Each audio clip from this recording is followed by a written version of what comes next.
Alright, looks like we're live. What's going on, everybody? Dreamzation, congratulations, you are indeed first.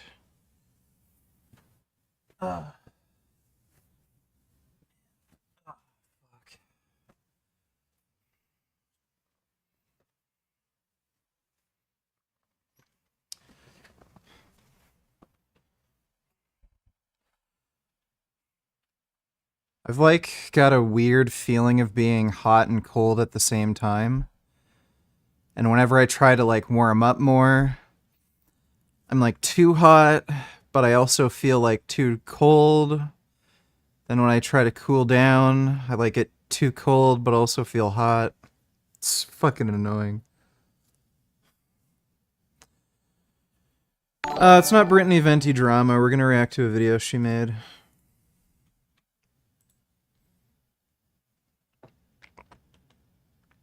Jalen Donate Teller's having gains eating curry rice. Well, hello, Jalen.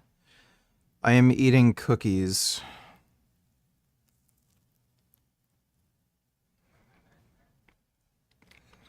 They're rather pleasant cookies. Thanks for that donation, Jalen. Enjoy your curry.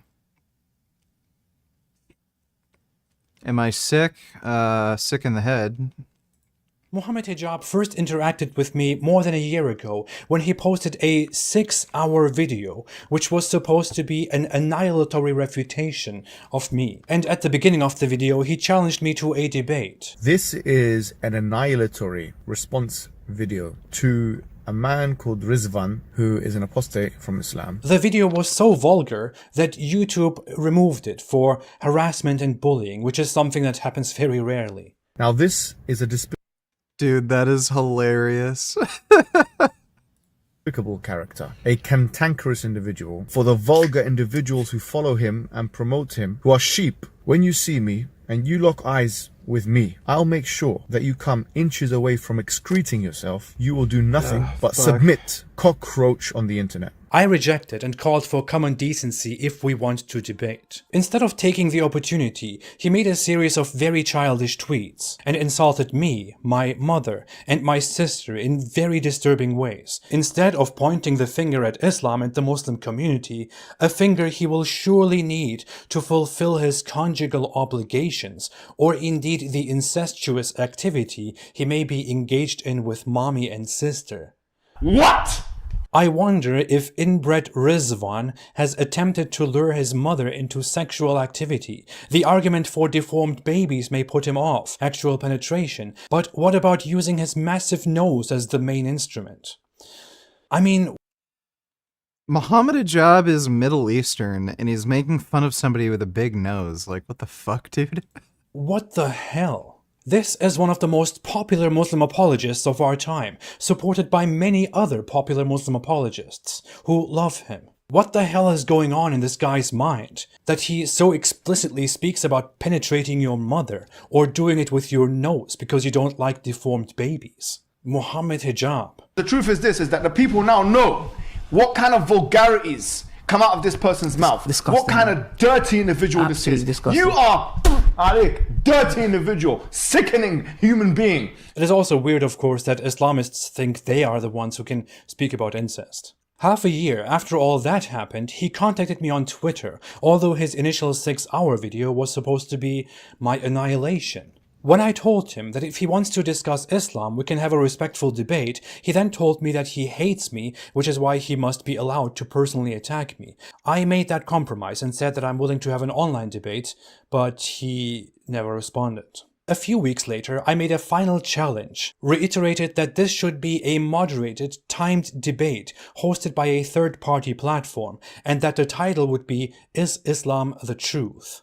Then he finally responded and rejected my challenge, saying that I don't meet his requirements because I don't have an Islamic education. Which is very strange. He initially challenged me in a very sensational way. Then he came to me again and said that we can debate if he is allowed to insult me. And here he is now saying that he won't debate me because I don't meet his requirements.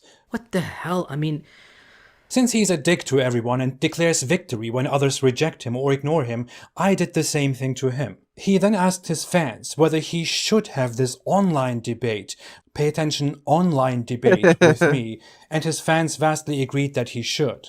He made this post in which he suspiciously, explicitly agreed to these 4 conditions. My final conditions, which you see here, did not mention that it is online, because I assumed that that is already a given. When I happily announced that he accepted the debate and even sent his team an email to make the arrangements, he asked for my location and said that I was now trying to squeeze in the online condition to run from him because I'm scared. And then he immediately... I'm sorry? What? What? Dude, Muhammad Hijab is a fucking joke. Oh my god, dude. He started insulting me. Then he told me to commit suicide and jump off a high building. He deleted those tweets within minutes. Oh my and then God. he proceeded to attacking me. That is the sign of somebody who thinks very far ahead and is playing 4D chess, makes tweets, and then deletes them minutes later out of regret. Me, my wife, and my family, and then insanely harassing other ex-Muslims and their families for weeks, basically everyone else who got involved. I will point out numerous occasions where Muhammad Hijab clearly lied, but this one is very important. Muhammad Hijab publicly claimed here that I was now trying to throw in the online condition because I was scared of him. But Muhammad Hijab knew that this was an online debate. In fact, he explicitly mentioned that himself during the negotiations, just one day before. That is so funny. Elon trying to win back the Jews after dropping sussy JQ shit over the last week. Is this an obvious overcorrection? Let me see. As I said earlier this week, decolonization from the river to the sea and similar euphemisms necessarily imply genocide. Clear calls for extreme violence are against our terms of service and will result in suspension.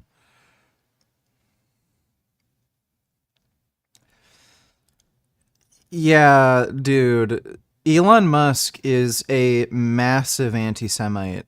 Like, he's promoted JQ shit on Twitter for like at least the last couple years.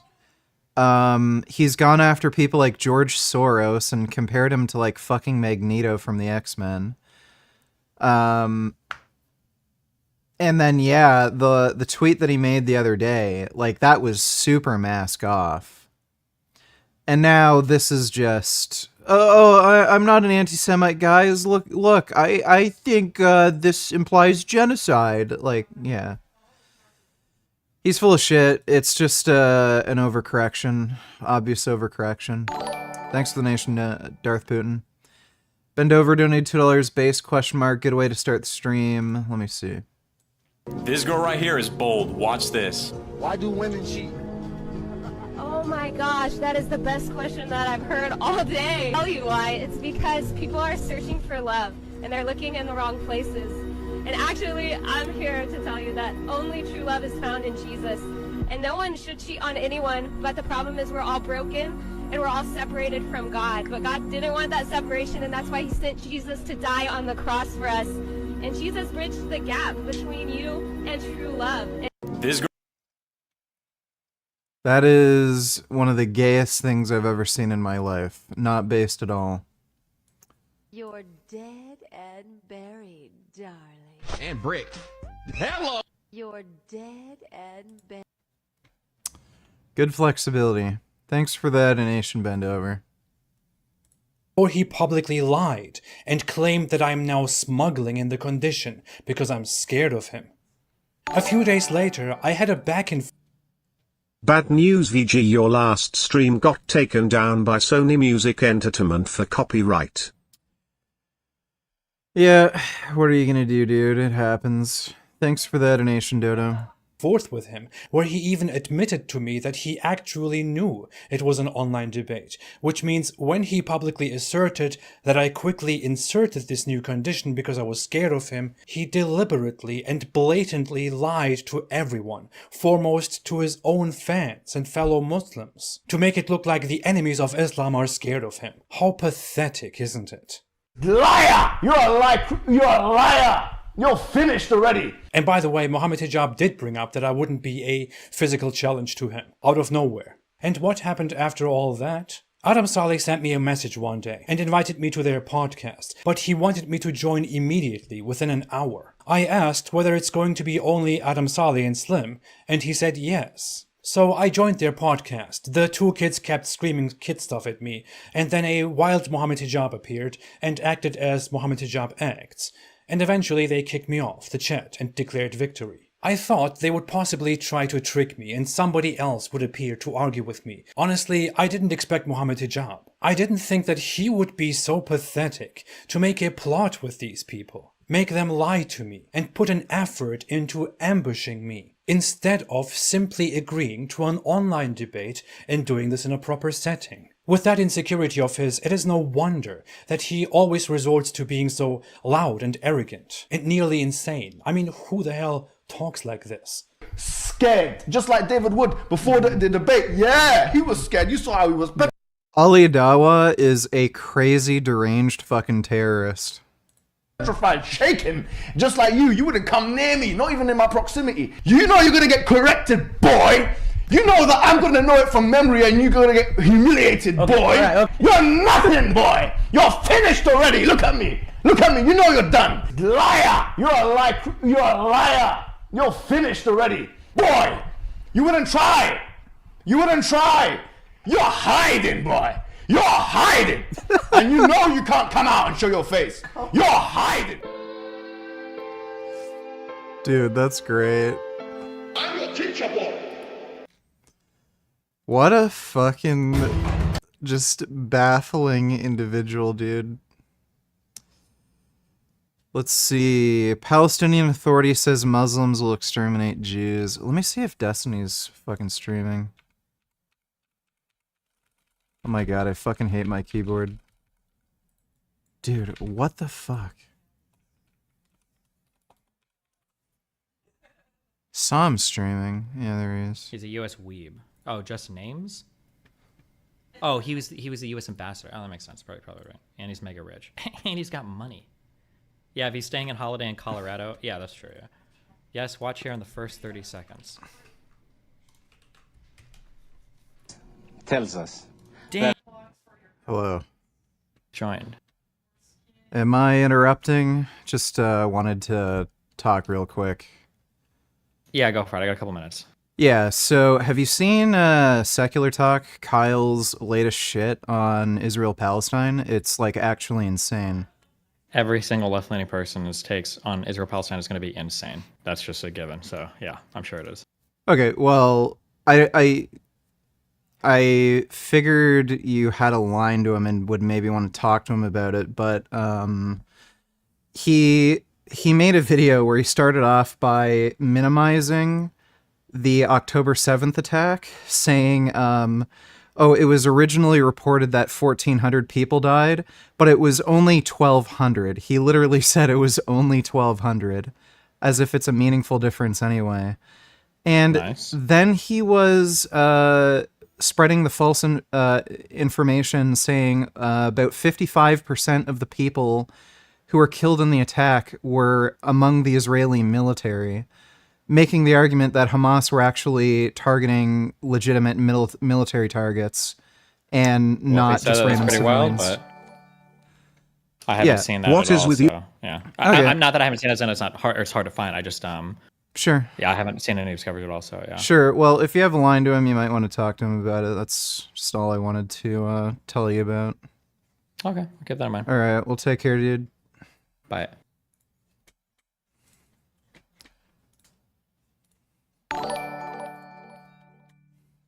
What is with YouTube Obsian with copyright anyway? I don't know, Dodo. It's pretty fucking annoying. You always have to... Dude, even fucking shit that doesn't have a copyright. I got a copyright strike on something that has no copyright license. It's so fucked. But thanks for the donation, Dodo. People in his chat are saying I look like him. I don't think I do. But I also think there's a part of the conflict which it really isn't talked about, which is sort of... Anyway. Let's start watching the Brittany Venti video. 風俗は浮気かどうか。浮気ではない。めちゃくちゃ多いと思います。めっちゃ多いと思います。ほぼ 100% だと思います。結構そうですね。周りは結構みんな浮気しますね。You just know watching that clip that the manosphere types are like, base? Japanese women let their men cheat? What they don't realize is why they're allowing it. It's because the women are cheating too. 周りにいますか？周りにはいないですか？ Dude, there's a crazy amount of women in Japan that buy male prostitutes. It's actually shocking. Conman donators, my dad did this. Let me see.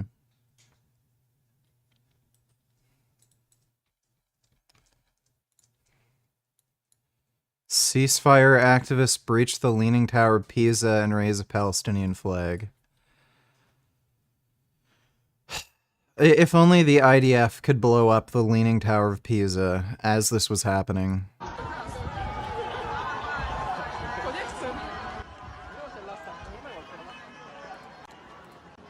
Right.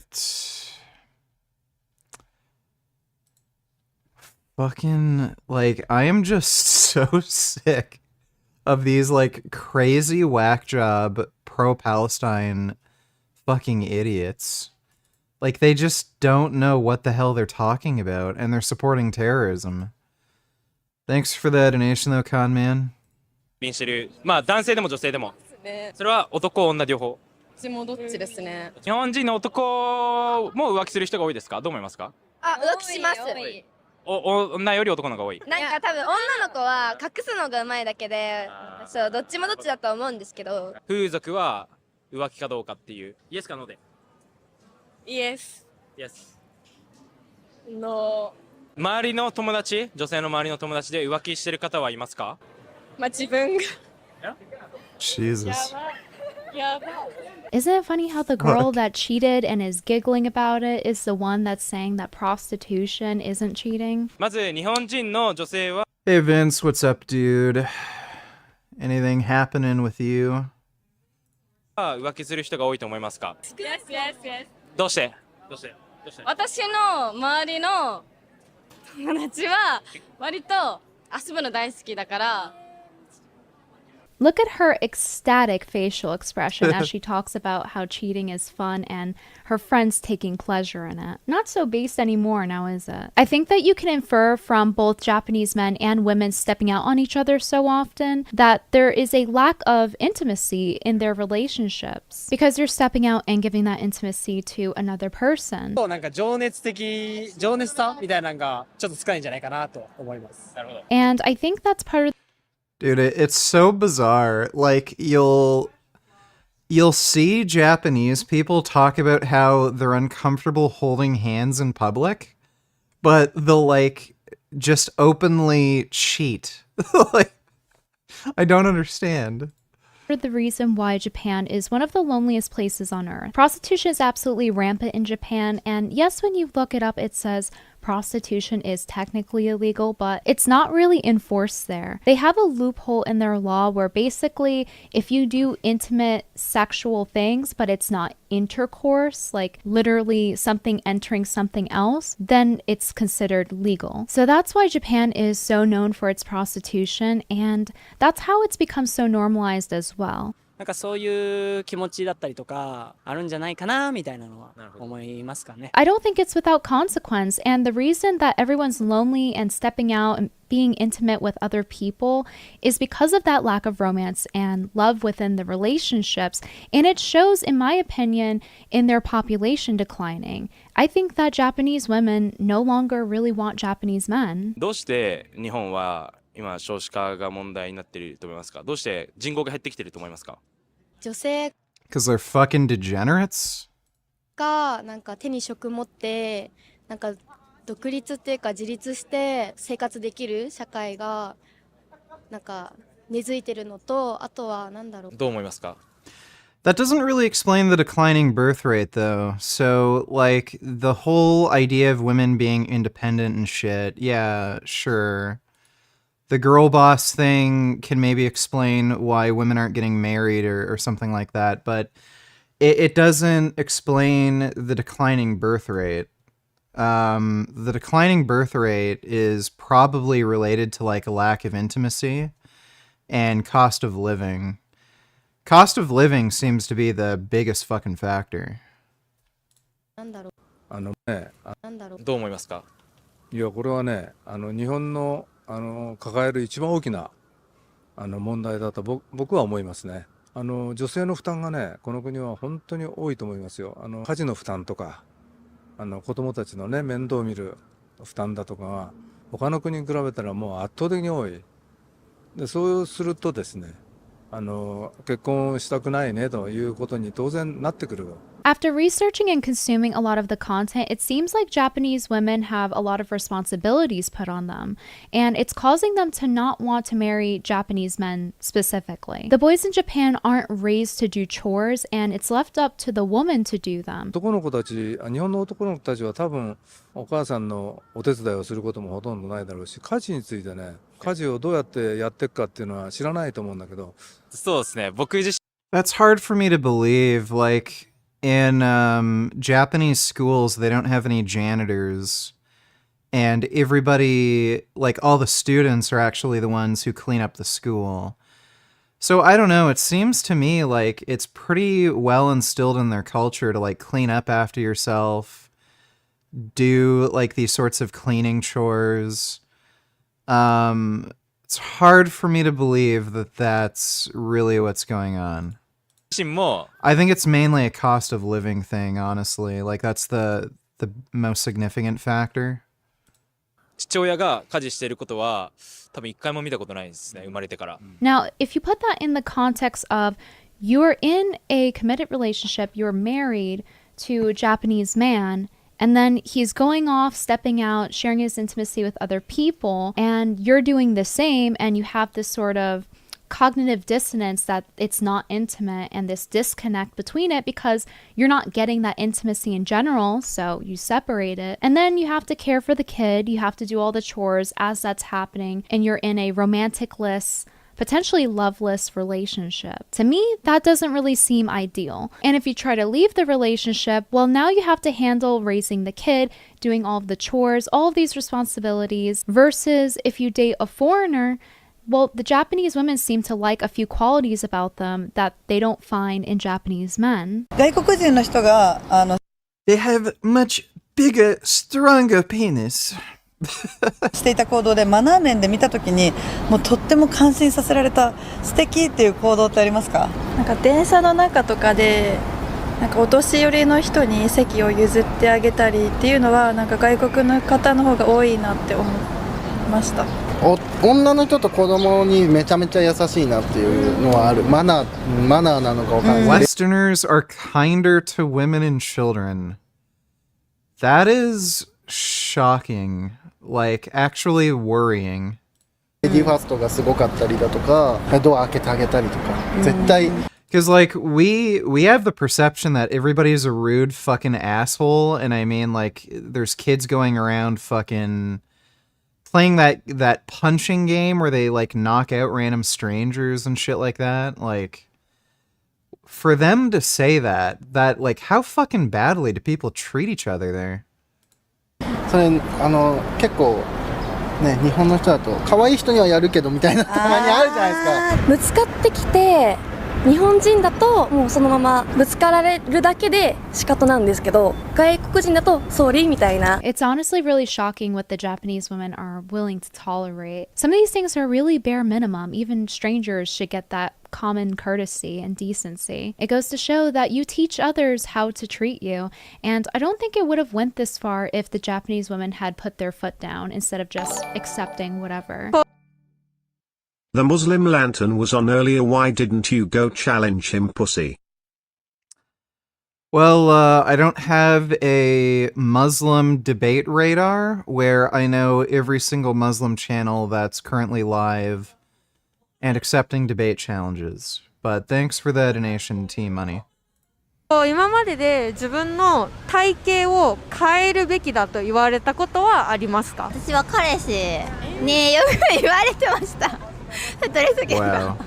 全然言われました。なんか今までで一番太ってるから、もう恥ずかしいと思った方がいいよみたいな。って言われて、死ぬ気で痩せたりとか。だから恥ずかしいよみたいな隣にいて。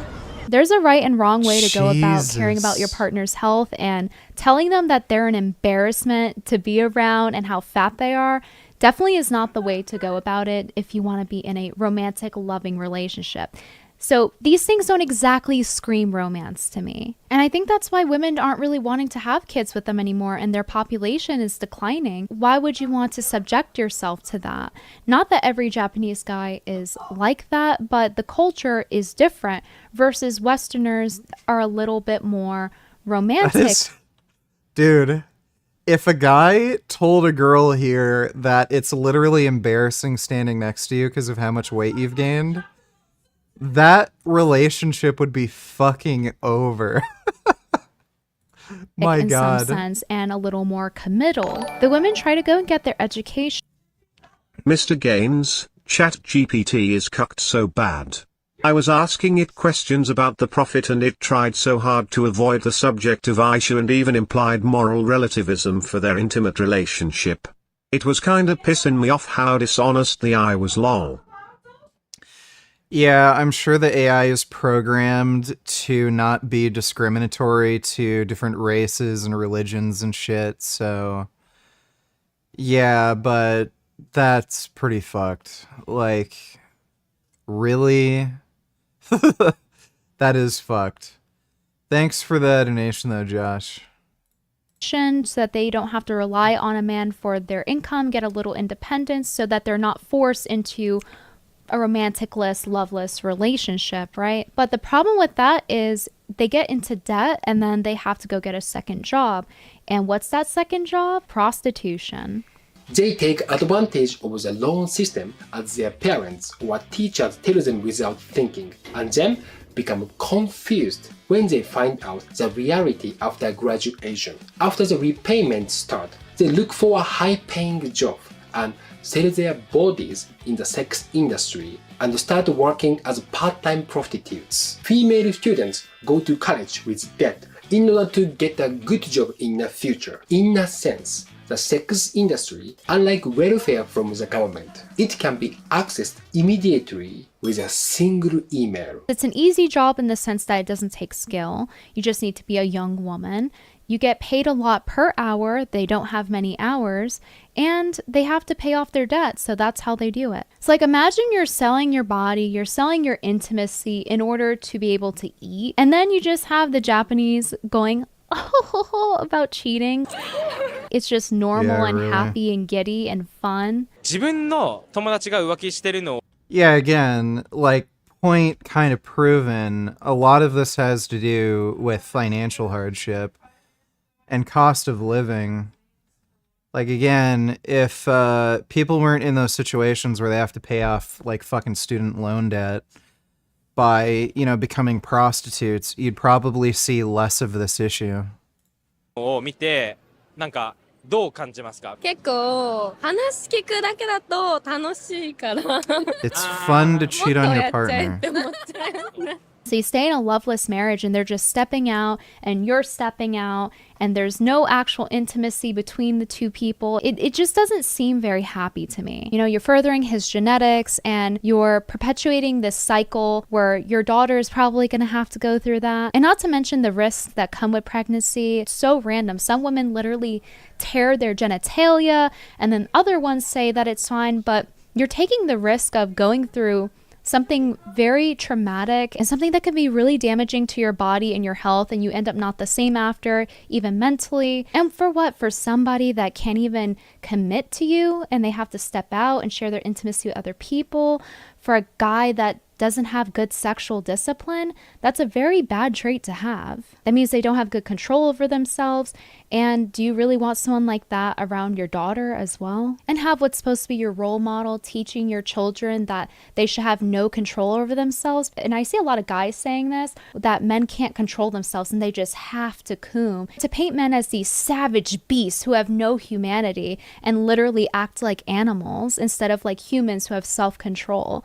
And I don't view men like that, but it's crazy how many other guys and women will paint men to seem like they have no sort of ability to have sexual discipline. 自分の彼氏が風俗に行ってたらすぐ別れますか？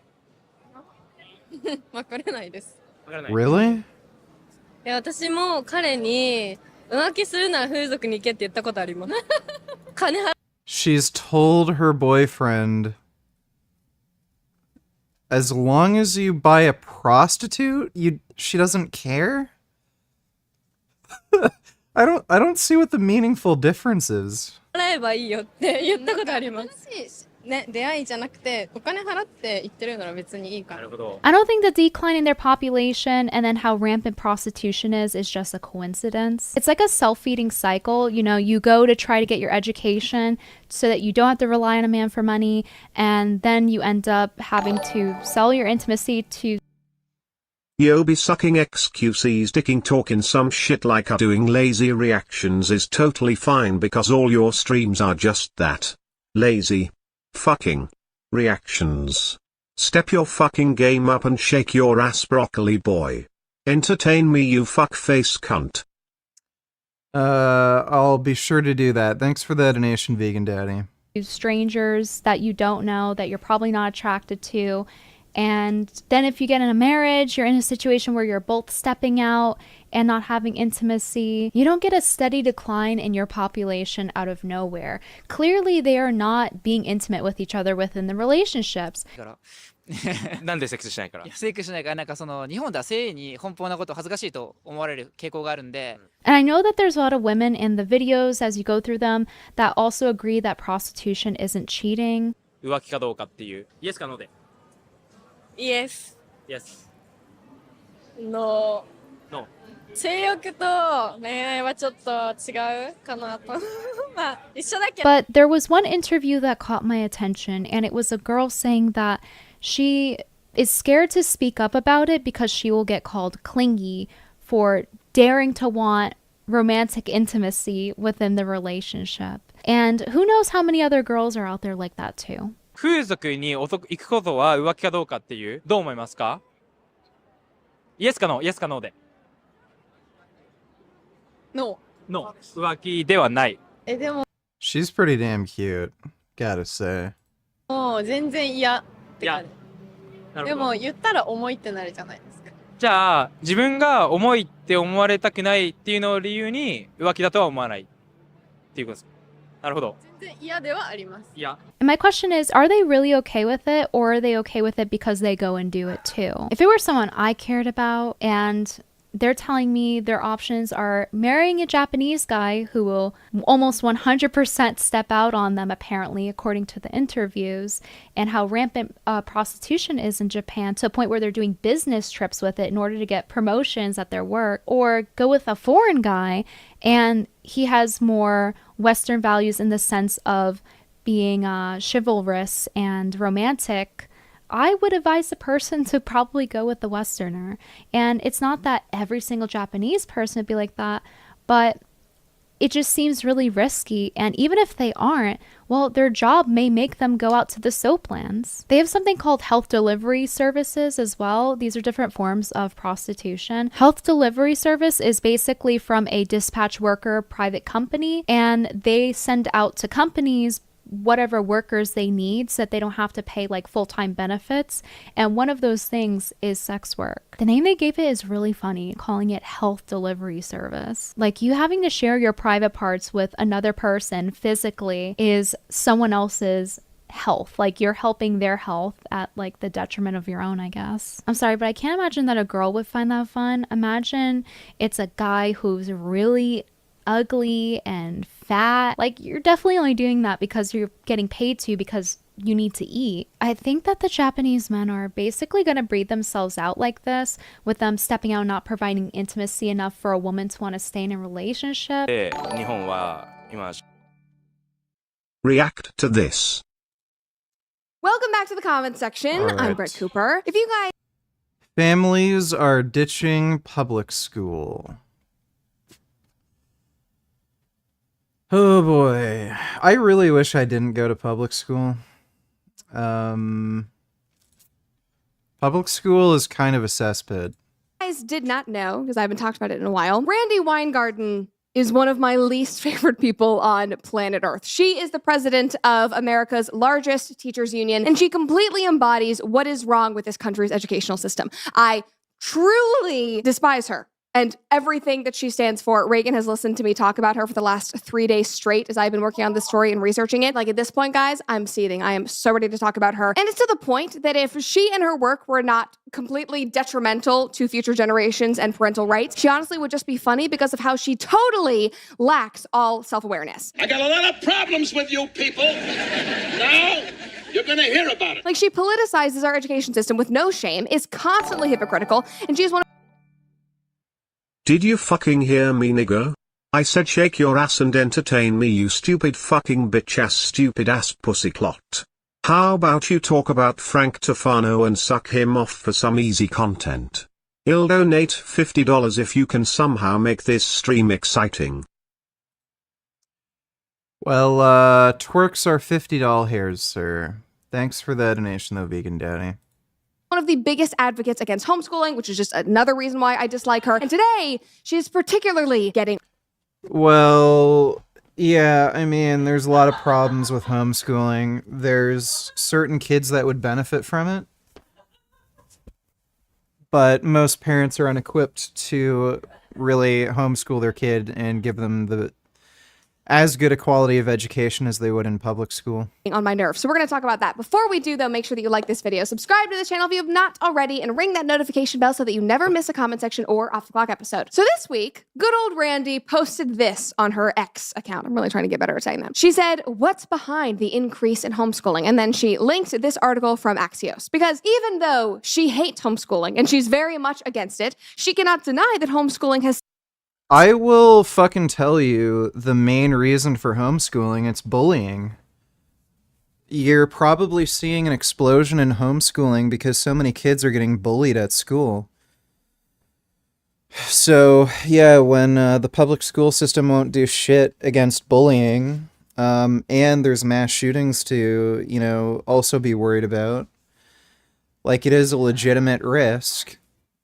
Yeah, people are going to homeschool their kids because the alternative is they'll get mistreated, bullied, have like psychological damage that'll last fucking lifelong, or they could get shot and killed.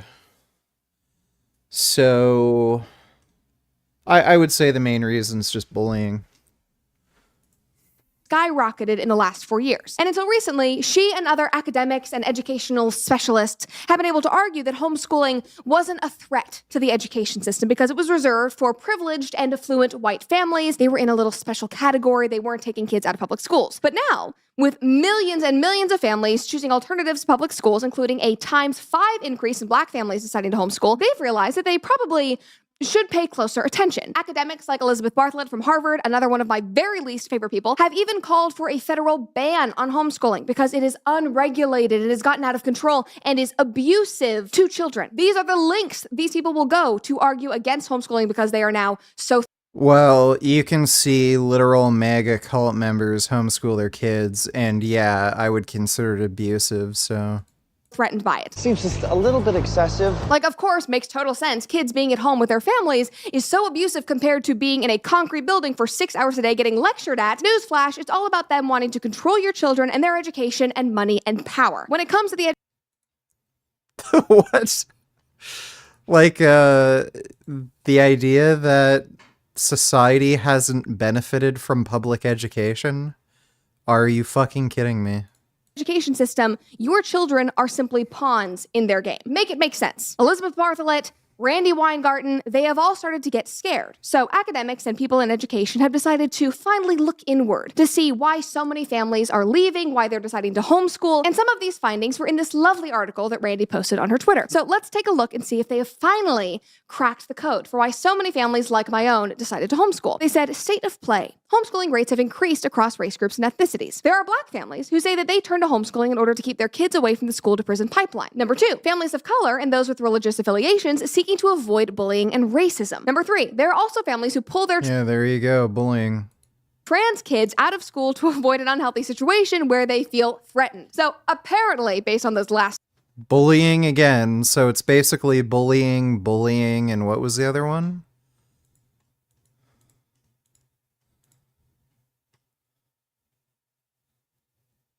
Kids away from school to prison pipeline. I don't know what the fuck that means. But yeah, the two main reasons are basically bullying.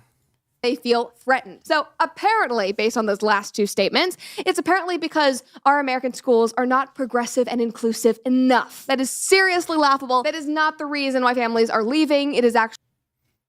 That's their own investigation. What are you talking about? It's like I said, it's probably mainly due to bullying. I could imagine how hard it is as a parent seeing your kid get bullied and be absolutely fucking miserable and wanting to do something about that and turning to homeschooling. It's fucking bullying, you dumbass. Actually quite the opposite. The lack of self-awareness is so rough. Reminds me of Rough Greens, actually. Now, there's very little that I love more. GG, can you watch some of this video? How dare this clown diss the Beyond Chicken at KFC? Everybody is Joey for Joey's World Tour! I'm back! World Tour doing their new Beyond Fried Chicken Nuggets, Beyond Fried Chicken Nuggets. So if you're a vegan, you must be happy. Now you can go have real sneak-a-peek-a-loo to say in, but, you know, close enough, I guess. So plant-based with some sauce it came with, KFC sauce. It means the parents see public schools as nothing more than prisons. Yeah, I suppose. Thanks for the donation, Dodo. So you can see these are little chicken nuggets. Hope you can see that. So yeah, it's kind of like a, you know, it's all about like a little square.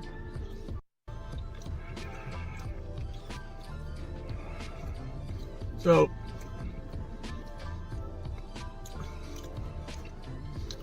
it looks like chicken. Okay, it looks like chicken. Let me get a close-up shot. Oh, it doesn't get blurry. Textured here. Like the chicken, the outside breading would be more KFC-ish. You know, more that beautiful, you know, that deep fried, but I guess that's the whole thing. Right? But I guess if you're a vegan, you don't want real chicken. But I think that's enough of that. Yeah, Joey's World Tour is not neurologically normal, I guess you could say. Thanks for the donation, Cosmic Creep. More than my dogs. And that's why I'm so excited to be a partner with Rough Greens, Naturopath and Pipeline. And in acknowledging that and writing this in this article, my dog today. Now, the only one that I really could agree with is families being worried about the school to prison pipeline. And in acknowledging that and writing this in this article, wouldn't you think that later on in the article they would, you know, think about how they could address that or how they could fix it or how that's a valid concern? No. They brushed right past it. And instead they say why parents should not homeschool and why they should not pull their kids out of school. They said homeschooling can prevent children from learning about and being exposed to other kids from different backgrounds. First of all, I have said this countless times. This is from my own personal homeschooling experience. My socialization as a young person was far more diverse than any of my friends that were in public school because I was not just in a room with everybody that was in my one little school district. I had extracurriculars with friends from across town. I played sports with kids that were 4 years older than me. I drove an hour to do community theater productions. That is not normal, you fucking moron.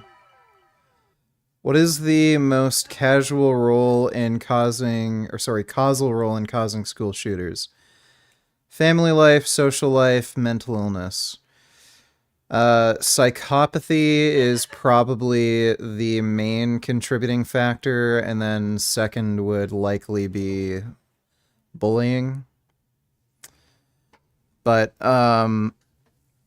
psychopathy would be the biggest one. If you look at the manifestos of, I would say most school shooters, they're psychopaths. They talk about being jealous that other people have more money than them or have like nice things. They talk about, you know, the rich kids that are popular that they want to get back at. It's not that they were even bullied. It's just they're jealous of other kids. So they're just psychopaths that are lashing out because they know they don't have it as good as other people, and they know they'll never have it as good as other people because they're not like good looking or talented enough or, you know, this or that. So I guess you could say mental illness would be the number one factor. But the second biggest factor would probably be like bullying. With kids in a totally different town. My social group was so diverse. I worked with adults. I would go to church with my mom. I would volunteer. I was constantly interacting with people from different backgrounds, different ages. And I think that is why I was socially developed at a very young age. Just sticking them in a concrete box from... Yeah, that's not normal. So, and by the way, that's just fucking idiotic. When you're in school, you do have to interact with other kids. You're not just in a concrete box. This is supposedly coming from somebody who's never even been to public school. You have to talk to and work with other kids, and there's extracurricular activities at school. There's like sports teams. There's like, what is it? Drama club, chess club, music like club, bands, like shit like that. So that's way more easily accessible and cheaper at a public school versus you trying to do all this on your own being homeschooled. From K to 12 with the same group of kids every single day. That is not a diverse social development, no matter which way you spin it. Okay, moving on, just had to rant about that. They also say, while public schools are held accountable for meeting student outcome standards and requirements to teach social studies curriculum and civic engagement, none of that is true for homeschooling. There are also other challenges that present themselves, quote, when it comes to this fracturing of educational experiences and common experiences. Among them are the absences of mandated reports when a student isn't in a traditional classroom, the lack of measures of a student's progress and introduction to certain concepts. Basically what they're saying is your children need to be educated by us so that they can meet our civic standards, aka learn our values and our morals and completely strip away your parental... No. Look, you could either, like, it's the lesser of two evils. You can either have a standardized education system that's public, where yeah, everybody learns the same things with the positives and negatives that come along with that. But to an extremely high degree of certainty, you will be learning things that are true, that are accurate, that are generally useful for being a functioning member of society. Or you could put all of that trust in random fucking people who are not trained in educating kids, and you have no idea what type of education these kids are going to be getting. Like, again, the benefit of public school versus homeschooling, if you're talking about the general population, most people are going to get more of a benefit from being schooled at a public school versus a homeschool setting. Homeschooling should be something that's more for, again, kids with some sort of special needs. So if they're getting bullied like crazy at school, yeah, homeschooling's going to be more likely to be a better option. if you have parents that have more money that can put resources into getting you proper homeschooling, again, that's more likely to be a better option. But this idea that your average person is going to benefit from being homeschooled over going to a public school, that's just fucking retarded. Rights. And that second line about common experiences, it just sounds like this fear of a kid not having normal experiences. But if normal experiences in the American public school system is kids doing drugs and sleeping around and thinking that they are gender confused and being told that they are racist or that they are a victim of racism, being prescribed psychiatric... Sorry. She thinks racism doesn't exist? Like, there weren't much issues with racism, with the schools I went to, but there were literally, Can I help you? Can I help you? Little fuzzy dog? Your ears are so soft. Yes.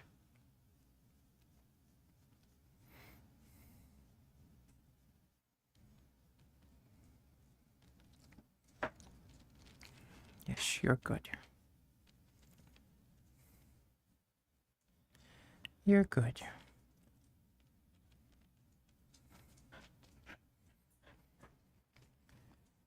Yes, you're good.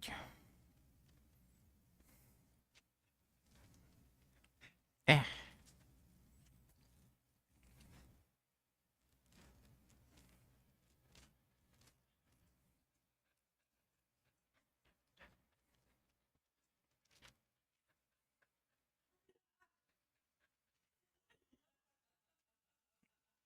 What are you doing?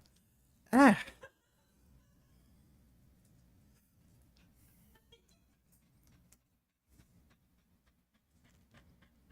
Good rub-a-dubs. You just need some rubs. Ah, no blame. What are you doing? What are you doing?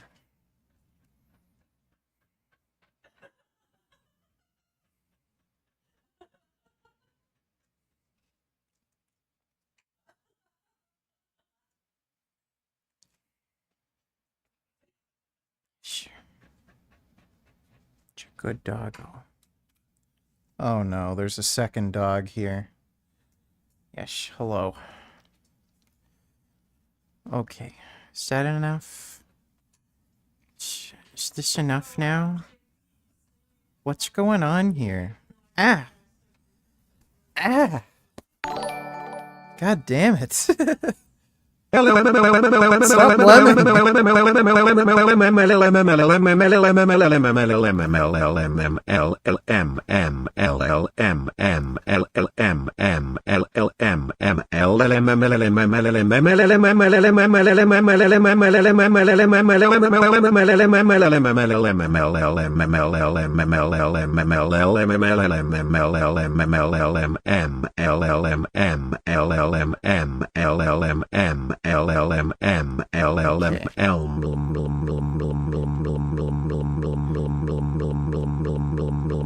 Okay. Thank you for that, 9014. Excellent spam as always, sir. Appreciate the donation. Alright, so Brett Cooper is literally claiming racism doesn't exist at schools. It does.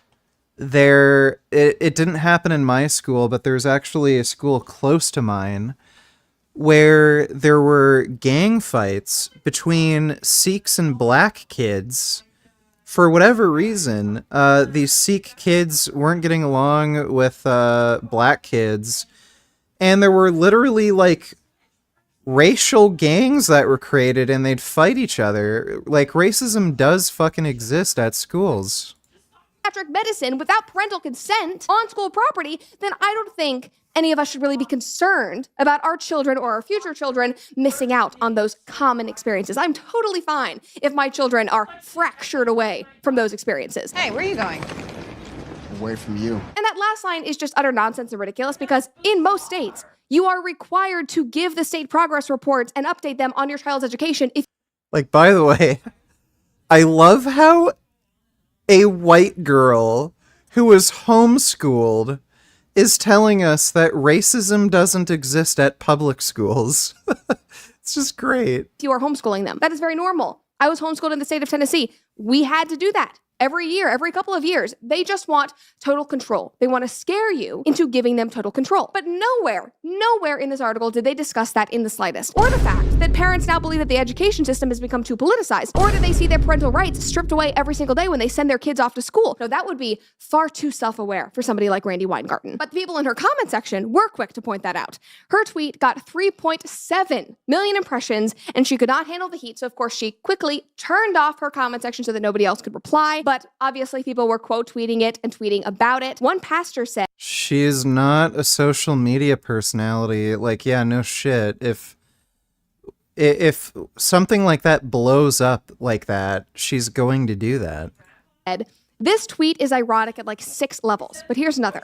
A person touted as the country's top teacher asks a question, then turns off the replies to keep people from answering it. That sums up pedagogy in public schools right now. Facts. Mic drop right there. It got 3.7 million views. Like, she couldn't handle the fucking smoke. She's a normal fucking person. Most public school districts work with homeschooling groups/individuals. Also, students learn differently. Did you make an appointment to see a psychiatrist? Yeah, so currently the psychiatrist appointment is going to take 5 months. That's the closest appointment for right now. My family doctor's looking at other options, and she's just waiting to hear back from CAMH, which is a different clinic. But there's, like, again, I'm not saying homeschooling's bad, but it's something that if you have a kid who has specific sort of needs, it may be, you know, a benefit to homeschool, but for your average person, probably not. Thanks for the donation though, James. Appreciate it. I am on new meds currently. It's a new antipsychotic.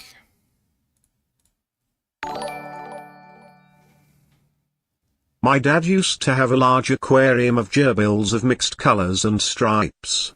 They all segregated themselves and started killing each other. All the white gerbils in one corner, blacks in the opposite, black with white stripes another spot, etc. Lol, racists. Yep, animals can be racist. That happens. Thanks for the donation, Lionheart.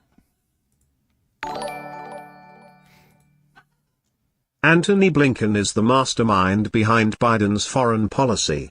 Look at Blinken cringe when Biden doubles down on calling Xi Jinping a dictator after a successful and friendly meeting with him in Cali.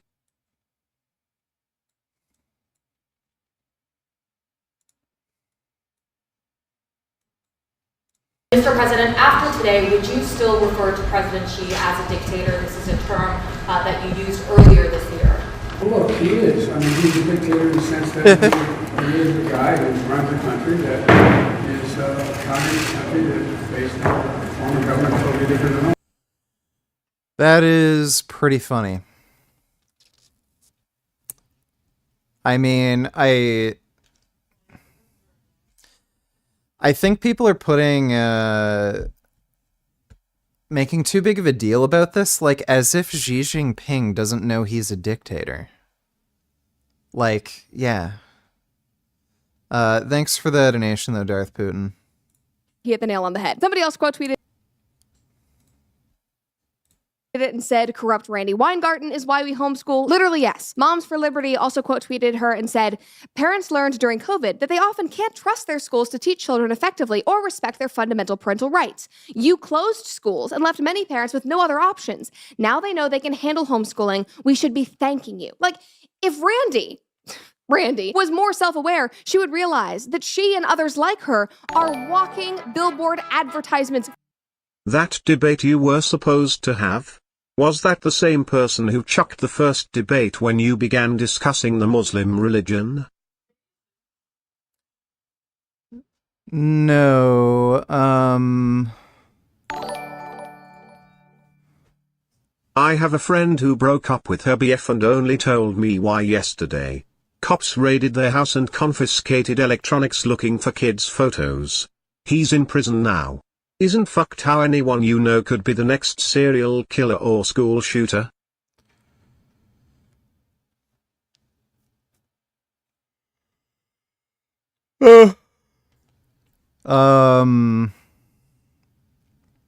Yeah, that is pretty crazy. Yeah, anybody could be a fucked up individual. You just have to be on the lookout and be careful. Thanks for that donation, Mola. So, the guy who I was supposed to have a debate with for Ask Sahibi,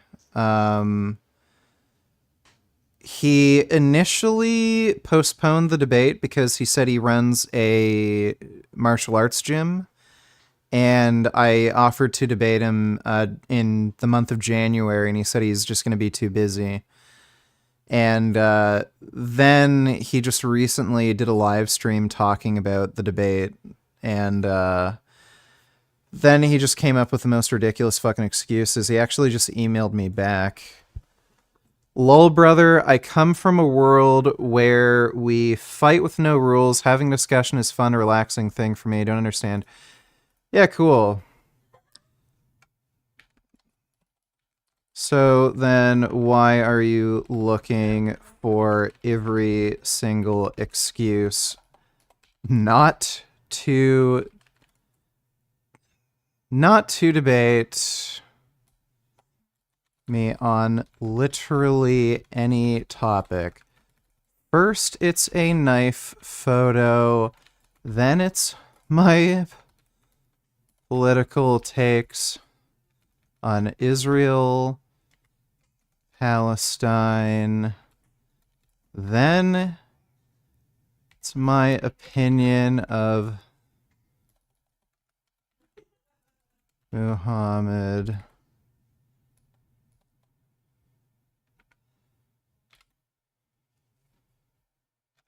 If you are the idea that just because you're a fighter, you can't be scared of public embarrassment is ridiculous. Ridiculous. Again,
this guy is a fucking clown, bro.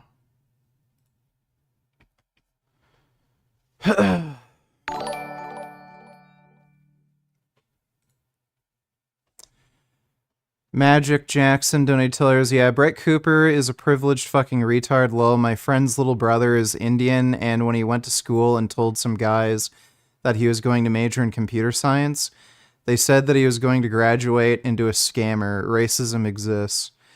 Well, no, you see, because Brett is white and she was homeschooled, so she'd know better than anybody that racism doesn't exist in public schools.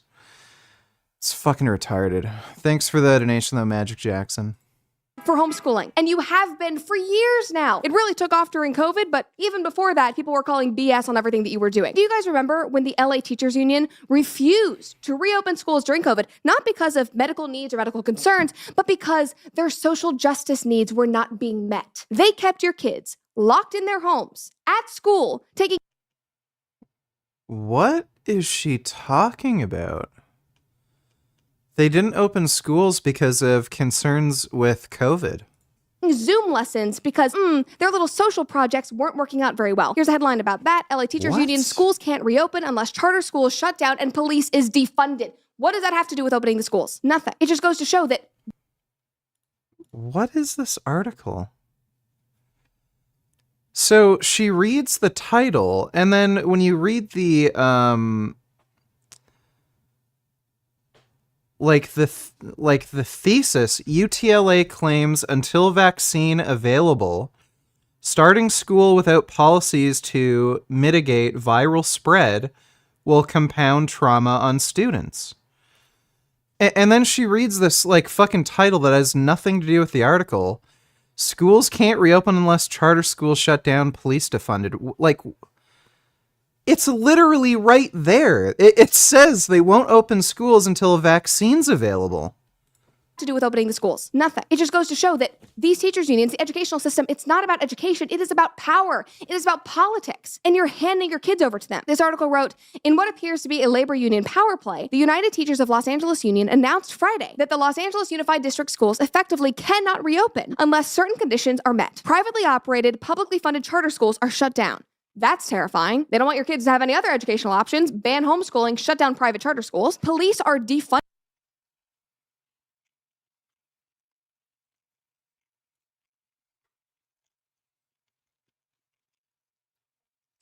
So this is a labor union dispute. This has nothing to do with why schools were shut down. Funded, okay. Medicare for all government-run healthcare is passed. A statewide wealth tax is implemented. Housing for homeless is fully funded. Financial support for undocumented students and families. And they want a federal bailout because... Yeah, so dummy, this had to do with the teachers union. This has nothing to do with why schools were shut down. As the CARES and HEROES Act provided funding for K-12, both fell far short of what would be needed to rescue districts and state and local governments. And the source cited for this claim is... Also, one group that tends to face discrimination are we introverts. We tend to be quiet and draw our strength from within. For quiet types, the typical school can be stressful. We need introvert-friendly places. Yeah, true.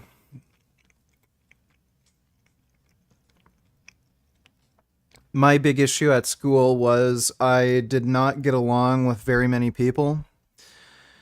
So I just hated being around everybody. I hated being around so many people at once. I hated doing group work. I hated being in a classroom with 30, 40 other people. I just wanted to be alone. Thanks for the donation though, James. Appreciate it. The National Education Association... What up, Playboy? Start at 2:05 for an unhealthy dose of carnivore cope. It is. Okay, we'll react to that in just a minute. This woman's fucking moron. Thanks for the nation though, Quest.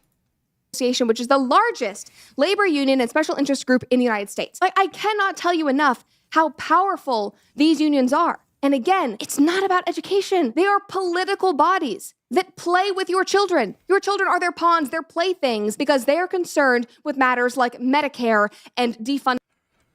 She So the claim she made was that schools were shut down because of a labor union thing, which wasn't the case. The article she cited literally said it was because of COVID. The police. No wonder parents walked away. They realized that against school districts vilifying parents who had the courage to Yeah, so Brett Cooper's a fucking idiot. Teaches us how to calculate all of it. Even though my cholesterol really spiked up from 173 total cholesterol when I was vegan. Oh my god, this is so bad. Holy shit, she's gonna die. Yeah, these cholesterol numbers are fucking horrific. She is not going to live long. In no context does any of this look better. So she went from a total cholesterol of 173 to 365. It more than doubled. HDL only increased by like about 25, 26 points. So her cholesterol to HDL ratio actually got worse. So for the people who are like, oh, it's all about the ratio, like even then it got worse. Her LDL went from 81, which is a very good number, to 264. Dude, that puts you in an ultra high risk category. Like you're actually at risk for getting a heart attack when you're in your 40s or 50s. So you have to be put on a statin or else you could literally die when you're in your 40s. That's super serious. Her triglycerides went down, but her triglycerides were only at 97. That's not high. So her triglycerides were at a totally healthy, normal level before anyway. They went down to 15, big whoop. Also, did you find the twerking to be helpful with your depression? Are there new Frank vids? I don't know if it helped with my depression, but it did just make me feel better in general. Usually moving around does just make me feel better, but sometimes it doesn't actually help with the depression. New Frank vids, let me take a look.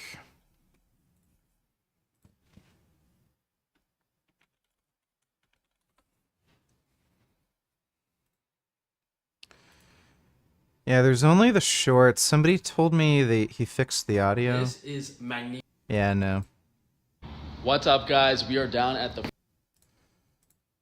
There are many modern dietary pitfalls that result in our bodies storing... Yeah, I can't hear anything. When people start donating blood due to excess iron and hemochromatography... So it's the same shitty shorts that he made, but I can't hear anything. The volume's just way too low. So no new Frank vids, unfortunately. Thanks for the donation, though, James. To a whopping 365 total cholesterol when I became carnivore. That, to anyone, is shocking. Dr. Ovadia reassured so plainly and simply that total cholesterol is not a reliable, accurate marker of where your heart health condition is. That is the most accurate and reliable marker with standard blood work. The most accurate marker would be ApoB, but that's a little more expensive and really unnecessary. Your total cholesterol and LDL are going to be, and it doesn't really matter. It's a proxy for ApoB anyway. So your total particle count is what's going to matter most of all, but your cholesterol and LDL are like, that's a proxy for your ApoB. If your cholesterol and LDL are higher, your ApoB is going to be higher, your total particle count is going to be higher. So, no, it's an extremely accurate marker. That's why all the fucking data suggests that higher cholesterol, both total or LDL, are like just remarkably accurate indicators for risk of heart health. Risk of heart disease. With that, your LDL cholesterol went from 81 to 264. And, you know, this is something to point out that one of the main health metrics that's used to promote and push, you know, vegan diets is. You still want to do the super twerk next week? I had no problem hearing Frank. Might Yege is 65. TG, you mean your triglycerides? I think last time I got my triglycerides tested, it was like 60 something or 50 something. Yeah, sure. I'd like to get some more practice in before the long twerk. Just so that I'm used to doing it. But yeah, we can do the long twerk in like a week. Thanks for the donation though, James. Is LDL cholesterol. But as I said earlier, LDL cholesterol is a very lousy predictor of heart disease risk. It's an extremely accurate predictor. Again, they're like most people do not have a discordance between their LDL and their total particle count. If your LDL increases, you're going to get an increase in ApoB. Do you do any kind of cozy cardio on your rest day or when you're just not training?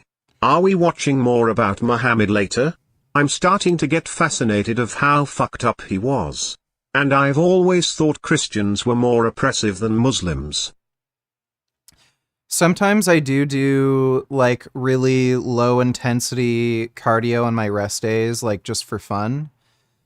And yeah, we're going to watch more Prophet Muhammad videos for sure. Thanks for the donation, Dutchie. Yeah, so you're not going to get an increase in heart disease risk without increasing your total particle count, but nobody has an increase to their LDL like this without increasing their particle count. It is incredibly fucking rare.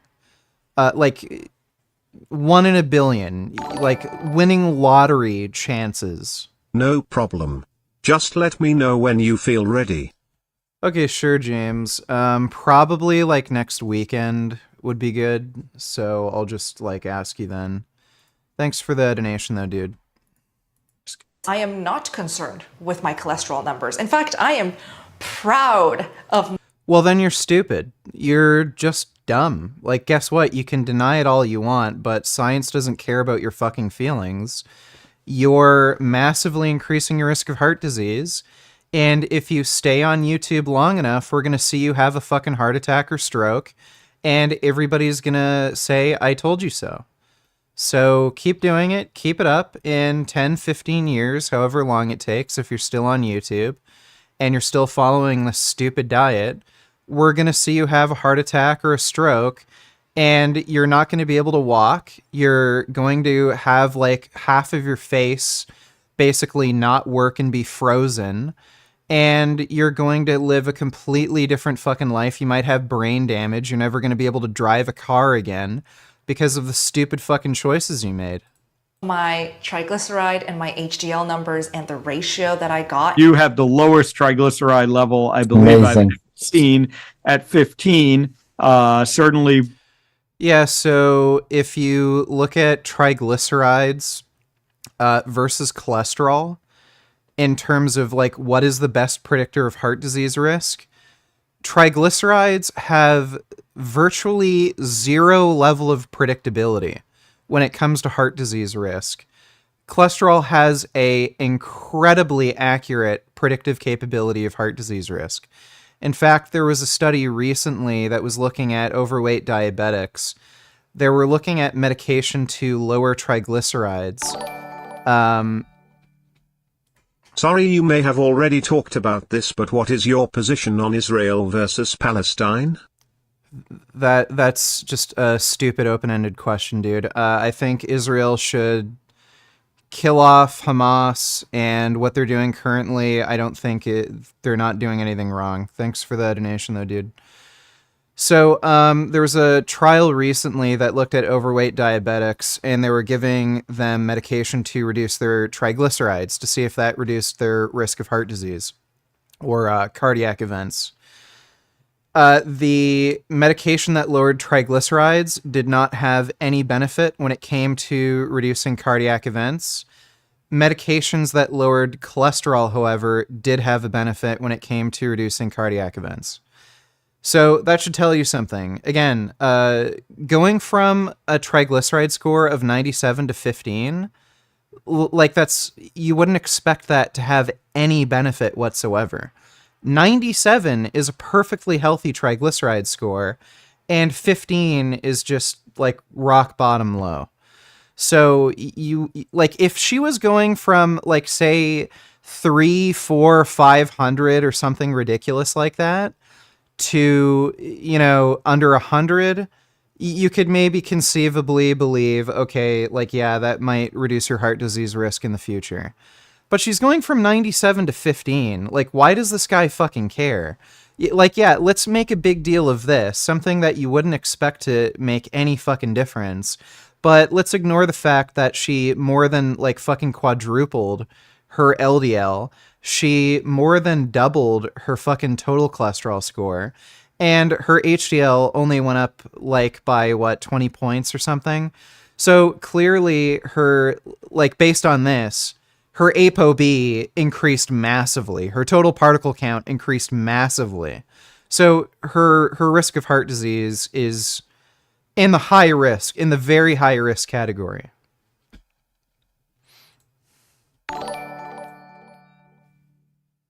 Some other chatters mentioned they could also hear Frank. I could hear Frank on my phone. Okay, well, if you can hear Frank just fine, we can go through his shorts. Thanks for the donation, James. Ugh. There are many modern dietary pitfalls that result in our bodies storing excess amounts of toxins and heavy metals, iron being one of them. Whether it's the literal iron filings they put in most cereals or a lack of B vitamins in the diet causing iron buildup. Most people do not have iron overload, especially if you're a menstruating woman. Almost everyone has excessive amounts of iron stored in their liver. That is not true. Ferritin is a protein in the body that stores iron, and your ferritin blood work is an excellent indicator of your body's iron levels. They say the safe range is 12 to 300 nanograms per milliliter, but I personally was experiencing severe health issues around 300 near liver failure. Could not. He does not have near liver failure. That's just him being a hypochondriac. Not sleep at all. Donating blood. He's saying he couldn't sleep at all because he had high plasma ferritin. He's never been able to sleep. So he's donated blood, given himself like anemia, or not anemia, anemia. And he still wasn't able to sleep. He's done everything and he still isn't able to sleep. So that's clearly not the reason he can't sleep. Is a great way to lower your body's ferritin iron stores. I personally try to keep my ferritin less than 30 as it builds up every 2 to 3 months. I have several longer videos on my YouTube channel about iron toxicity and hemochromatosis. If you're interested in obtaining a more detailed clown mode. Donating blood can be a great way to fix past dietary imbalances. Most people have too much iron, copper, and certain vitamins stored in their body. Not true. Those nutrients are contained in your blood as well. The issue is that blood is also comprised of other nutrients and minerals that you're depleting. So you're taking out potentially toxic levels of nutrients, but also possibly reducing nutrients you're deficient in. Normally, it can take a very long time for the body to excrete excess metals, iron and copper, and the negative health effects from having high levels of those can be very debilitating. However, by donating blood and supplementing the minerals you want, such as zinc and magnesium, you can use blood donations as a tool to speed up your health recovery, to remove toxic metals and excessive nutrients from your body. The removal of blood in these health circumstances is a massive relief, as it takes so much stress off the liver. It is incredibly rare that you'd ever need to use bloodletting to like lower your iron stores. Normally, you can only donate blood every 2 months, but if you have dangerously high iron levels, a doctor can actually prescribe you to get phlebotomies once a week. They take blood out every single week until your iron levels are normal, and moving forward, it's usually several times per year. But if your iron levels aren't super high and your ferritin is elevated, the doctor may not be willing to schedule phlebotomies for you, and you can only donate blood every so often. So if you feel a lot better after that initial blood donation like I did, you might want to donate more frequently than what is allowed to get some relief from your health problems. You can go to different blood donation centers, even cross state lines if you're close. For me, I actually ordered a blood draw kit online and did it myself. Dude, what the fuck? Why? Just why? Of course, this is an extreme circumstance where you're figuring out your health issues might be related to iron toxicity and you want to get relief as soon as possible. So if you're suffering a lot, can't eat most foods, can't sleep, have elevated ferritin, it might be related to... Frank is just an absolute wacko. Holy shit. Check her B12. That shit can't be healthy. Well, her B12 was really, really low on a vegan diet. She clearly wasn't supplementing with B12. 1458 is in the healthy range. I think my B12, when I got it checked, was like in the 1400 range. That's where you'd expect it to be at if you're supplementing and eating fortified foods. So she just wasn't supplementing with B12 before. Thanks for the donation, though, Quest. I can't find a reliable vehicle with at least 2k gas mileage for sale under 10k in my area. Any tips? BTW see any good movies lately? Can't say I've seen any good movies lately.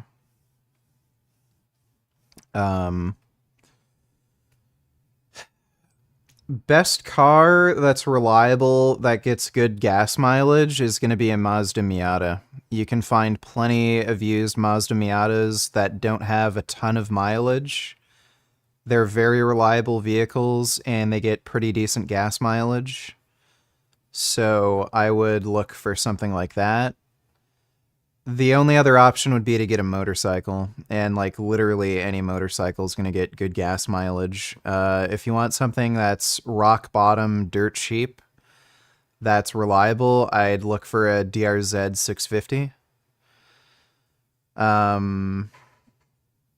They're kind of a good all-around bike. They're not perfect. They're not great at any particular thing, but they'll get the job done if you just need cheap, reliable transport. So those would be the two best options in my opinion. Finding Mazda Miatas are under 10k, that's pretty easy, that are in good condition. You might also be able to find an old Honda Civic if you're lucky, but I'd probably just look for an old Mazda Miata. They're convertibles, but, you know, if you go with the motorcycle option, you can find a DRZ 650 that's in good condition used for under 5k. So you'd save more money if you just, you know, use a motorcycle. Thanks for the donation, though, asshole. They also make, sidecar trailers for the DRs, so if you have to go through snow.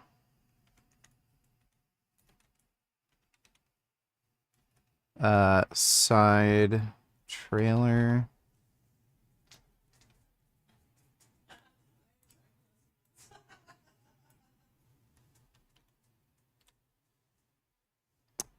Yeah, so it's not a full side car, but it's like, it's more something like this.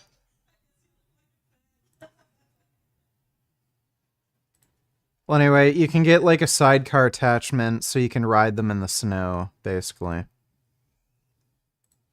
So it would look something like this. But that's an option for you. Thanks for the donation, though, asshole. Also, her B12 levels are extremely low. My B12 level exceeds 2000. Yeah, mine is like in the 1400 range. She clearly was not supplementing. Clearly. There's no way they'd be that low if she was supplementing. Thanks for that donation though, James. He's scared, but it's understandable. He knows this is what you do. That's why he invited you to his gym. It's like, come to my world instead. Maybe have discussion rather than debate since he's intimidated.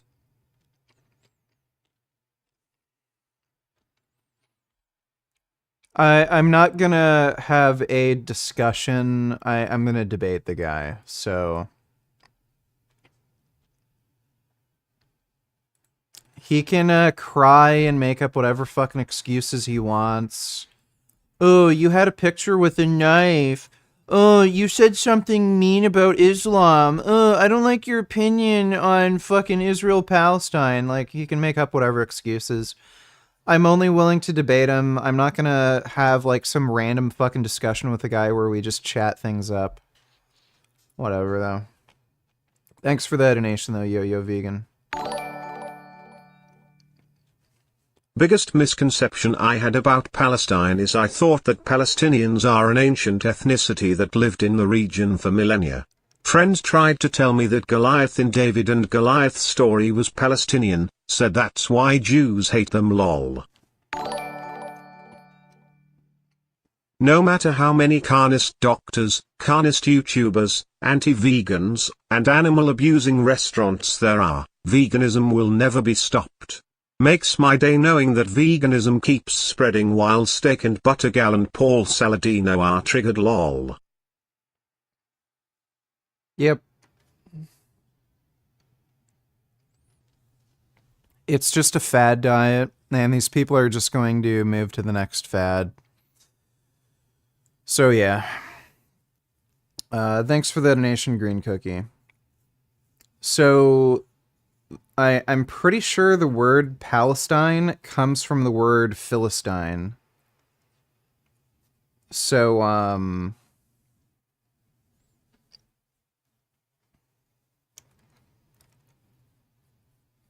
I don't know if it's the same ethnicity that's been in the region. It's probably not. But, it's... Like, again, it's just a word to describe a territory. It doesn't really mean anything. Thanks for the donation, though, Darth Putin. Appreciate it. People start donating blood due to excess iron and hemochromatosis. There are several factors that can dictate how quickly the body's iron stores, aka ferritin, will lower. In cases where it's purely iron accumulation without other factors, you would see a 30 to 50 nanogram per milliliter drop in ferritin per blood donation. Take a look at that link in a second. Thanks for the donation, Bootycam. So you check the ferritin levels, you donate blood, wait 3 to 4 weeks, and recheck the ferritin to see how much it goes down. For me, it was more than iron. So my ferritin was around 400, but donating blood... I think Frank is a hypochondriac. Oh yeah, he is. He believes he has, like, every single medical condition known to man when he doesn't, and he's just being an idiot.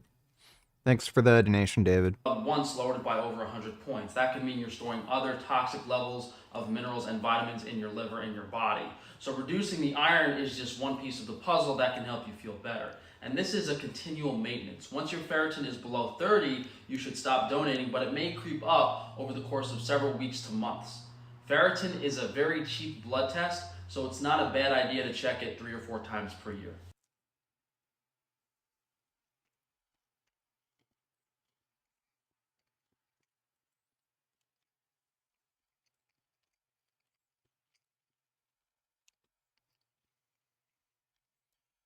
Advertisers leave X after Elon Musk promotes anti-Semitic post.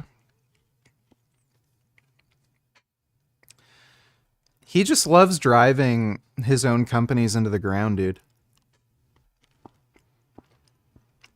Well, video's unavailable, unfortunately. But that's good news. I am going to love seeing him declare bankruptcy.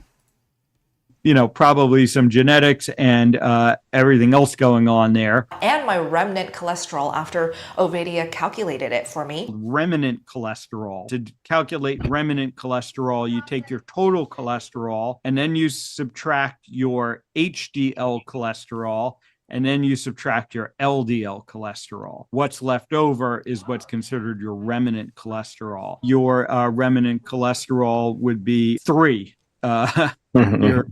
So again, you know, big fucking deal. Only thing that matters is ApoB. Her ApoB is going to be through the fucking roof. One of the lowest I've seen. But what I am concerned and what I kind of had to wake up to is my vitamin D levels. So the ideal vitamin D levels, you want it between 50 to 70, you know, somewhere ballpark around there of nanograms per milliliter. I gave Carnivore Diet a chance for the past 5 years to just raise that vitamin D level up to 50 at least. While my recent lab work clearly shows that I'm still quite deficient. Now, your vitamin D level as a vegan was exceptionally low at 12.1. It's gotten better, 23.5. But again, I would tell you that you probably still want that to be higher. Right now, where you live, she's clearly not supplementing. Why doesn't she just take a supplement? Even when the sun's out for much of the year, it's going to be at too low of an angle to really be effective for vitamin D synthesis. So you're someone else that may need to supplement vitamin D. Now that I'm 5 years into the carnivore diet, I think I can say that I have a pretty good idea about what's working with the foods that I'm eating and what's not working as well as I thought it would with the foods that I'm eating. I've been eating carnivore and high. Philistine is an ancient ethnicity that lived in the region known as Palestine prior to Persian conquest that basically deleted the Philistinian identity before Christ. Scholars agree that Philistines are of Greek origin, and that Goliath was Philistine. Alright, well, thank you for the history lesson. I thought Philistine was... Again, it wasn't necessarily an ethnic term, it was more of a national term, or a nationality term. And didn't the Greeks call Palestine Palestina? But anyway, thanks for that donation, Darth Putin.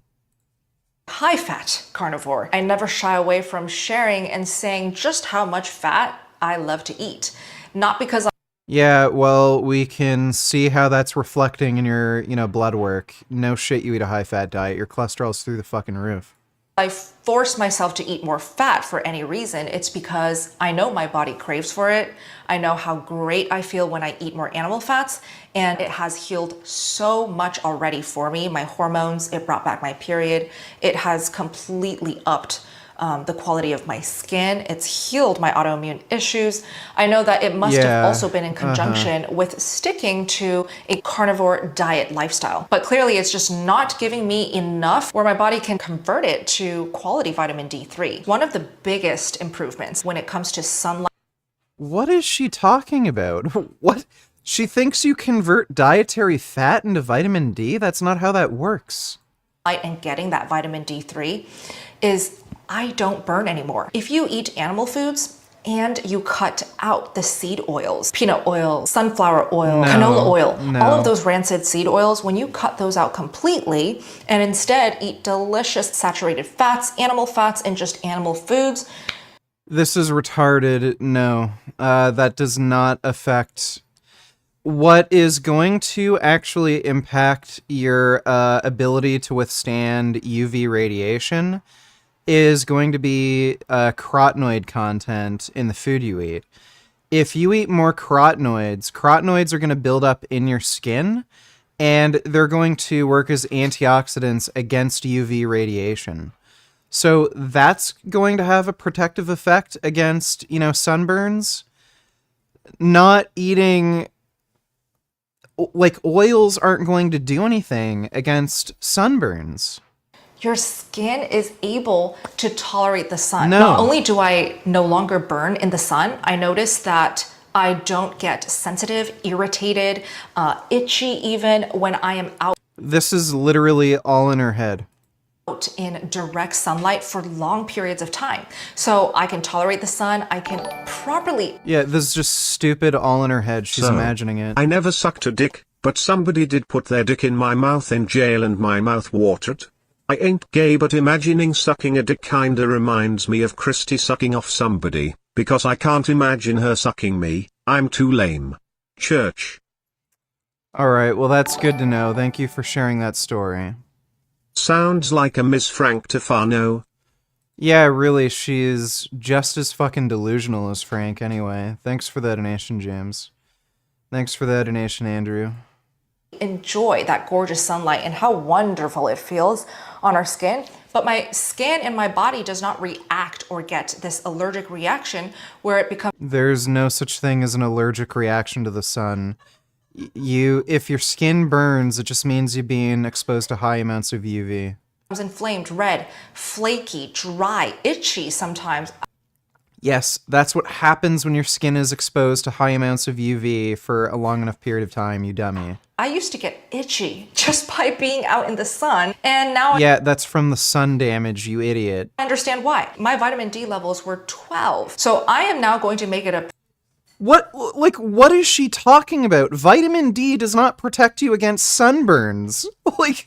What is she thinking? Proper goal and a commitment to see how high I can get my vitamin D3 levels. I will be taking my blood work in a couple months, definitely by the end of this year, just to see how effective taking vitamin D3 not in sunlight form can possibly be. So why do I mention not in sunlight form?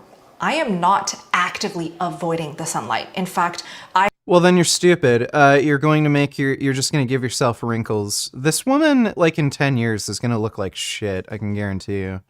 If she's still alive, she might get a fucking stroke by then. I have understood the power of being in the sunlight. I no longer fear sunlight. I was raised to believe that sunlight is cancerous. It is Yes, it causes cancer. Any amount of sunlight is bad for you. toxic, it is dangerous. And so I grew up as a child avoiding the sun. My mom That's probably why your skin looks so good right now. It's because you avoided the sun. didn't let me play out in the sun. She didn't ever let me out of the house without just slathering tons of sunscreen on. And Your mother was a very smart woman, clearly, and unfortunately you didn't get her smarts. she always made sure that I wore hats, covered up. Even when I was out in the sun, she was not well informed about how important sunlight actually is. But Sunlight is not important. You do not need any amount of sunlight. one thing that I do stand by is, look, if you care about your face, if you expose your face skin, which is very thin, sensitive skin, to the sun too much. Any amount of sun exposure is going to be bad for your skin. It's UV radiation. Hi Richard, have you seen Patrick Babumian's new game Ungage, Total Liberation? If the new trailer came out, I don't think I've seen the new trailer, but I know of the game. Thanks for that donation though, Moro. For too long. No, it's not about it being for too long. Any amount of exposure is bad. It's just that less exposure is less bad. More exposure is more bad. There isn't this cutoff where, oh, it's good for you, good for you. Oh, now it's too much. It doesn't work that way. It's always bad. Less is less bad. More is more bad. Your skin will be more prone to develop sunspots, freckles, premature aging, and wrinkling of the skin. I think Yeah, that's from any amount of sun exposure. freckles are beautiful. I see in my parents even that their sun freckles when they were younger were little dots, little tiny little cute little freckles. But the more they age, those sunspots and freckles become large brown patches and they're very pigmented. So I would prefer to not have to develop bigger sunspots on my face. So that is why I do wear a sunscreen on my face only when I have to be exposed in the sun. Yeah, so that's remarkably stupid. All of your skin is going to be damaged by the sun. Your face isn't unique. that, oh, well, the skin is thinner. Like, no. UV radiation will damage all of your skin. Palestine was given by the Romans after the destruction of the Second Temple. It was a punishment for the Jews for revolting. Jews are called Jews because they came from Judea. The OG name of the region Palestinian are mostly imported Arabs for empire jobs.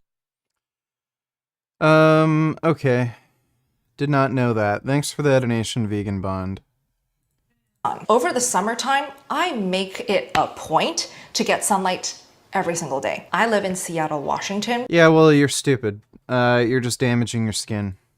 The Pacific Northwest, our winters here have no quality sun. Like this girl is complaining about having low vitamin D levels, and then, like, rather than just taking a supplement, she just decides to burn her fucking skin. This is where I had to face reality. It's time. It's time to supplement in some shape or form. And this is where I'm going to share with you what I've learned, which types of supplement you want to take a D3 plus a K2, a vitamin D3 as opposed to D2 and D3 seem to be about as effective at raising dehydroxy or 25, what is it, 25 hydroxy vitamin D levels. I think that's the type of vitamin D they look at in your serum. You may as well take a D3 supplement because there's just more research with D3, but D2 seems to be about as effective. vitamin D2 because D3 is cholecalciferol and that is the best form of vitamin D for our bodies. The second option obviously is to just eat lots of foods rich in vitamin D3 and K2. I tried as best as I can in the past 5 years. There are practically no foods rich in K2 or D3. There's virtually zero. I eat 12 to 18 eggs a day. Yolks are known to be Egg yolks are not high in vitamin D. Neither is milk. very high in vitamin D. I frequently eat seafood ranging from oysters, salmon.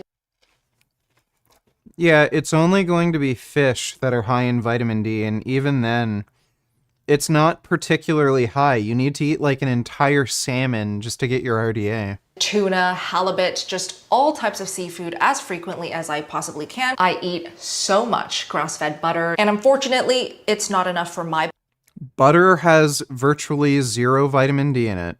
body to produce enough vitamin D to get to that optimal level range. So besides getting more sun, obviously, which She literally doesn't know what she's eating. Like, she's not smart enough to look at like a nutrition label or look up nutrition facts. She's eating foods that have virtually zero vitamin D in them, and she thinks like these are sources that are high in vitamin D. They're not. She doesn't know what she's eating, and she's not smart enough to figure out what she's eating. already ruled out. I live in Seattle, Washington. There's no sun. There's not going to be any sun for the next 4, 5, 6 months. I ruled out eating vitamin D rich carnivore food. If you also want to up your vitamin D levels and you also feel like the two, take a fucking supplement. What the fuck? Like, just take a fucking supplement. Why is that so hard?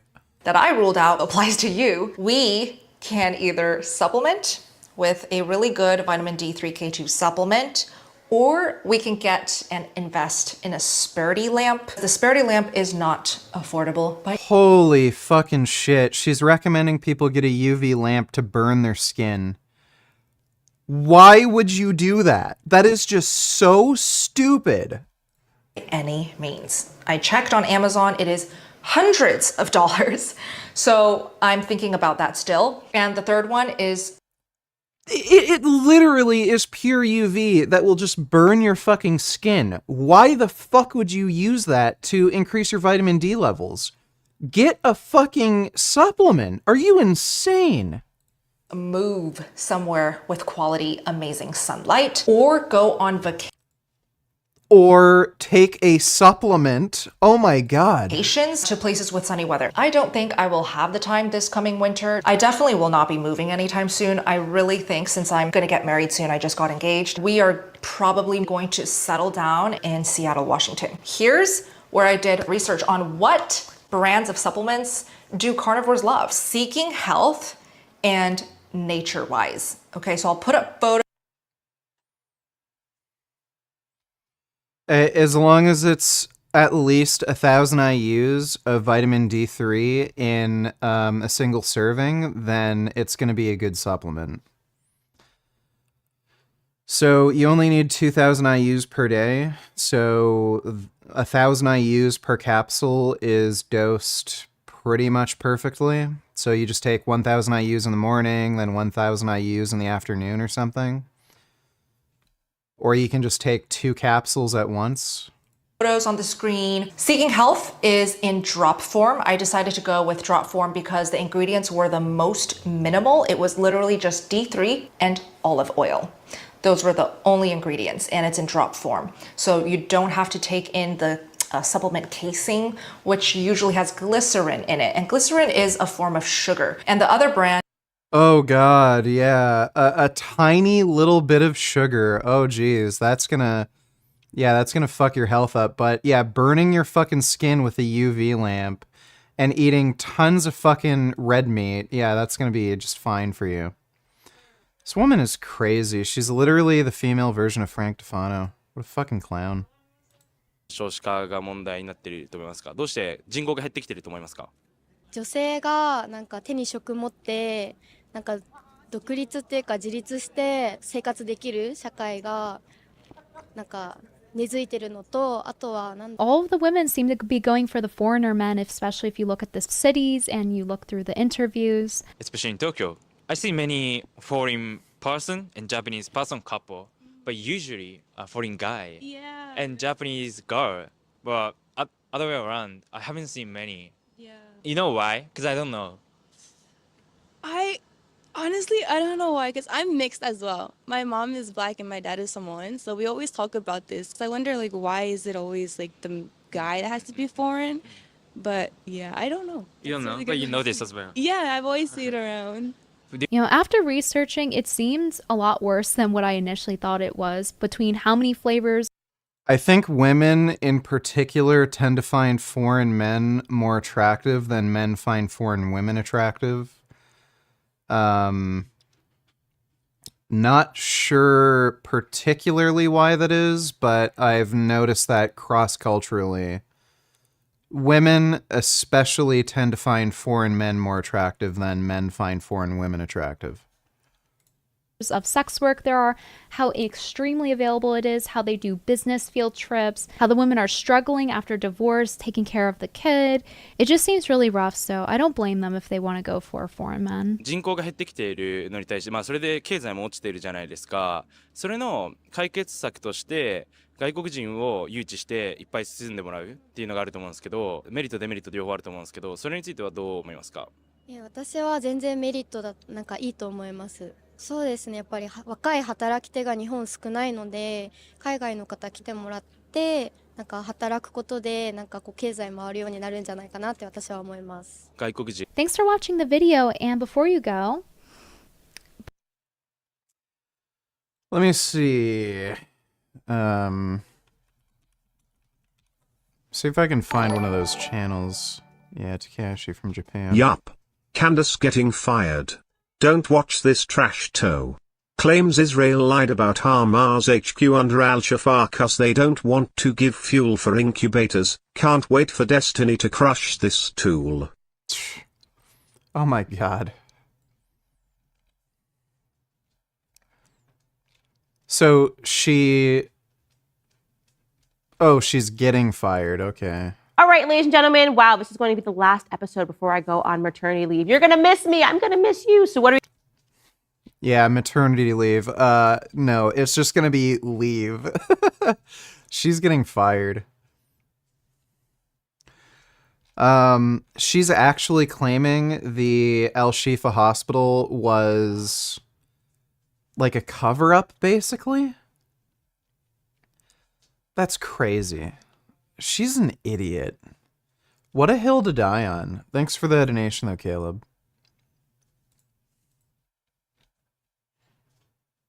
What anime? Let's see. ベストアニメ一つ教えてください。ベストアニメ。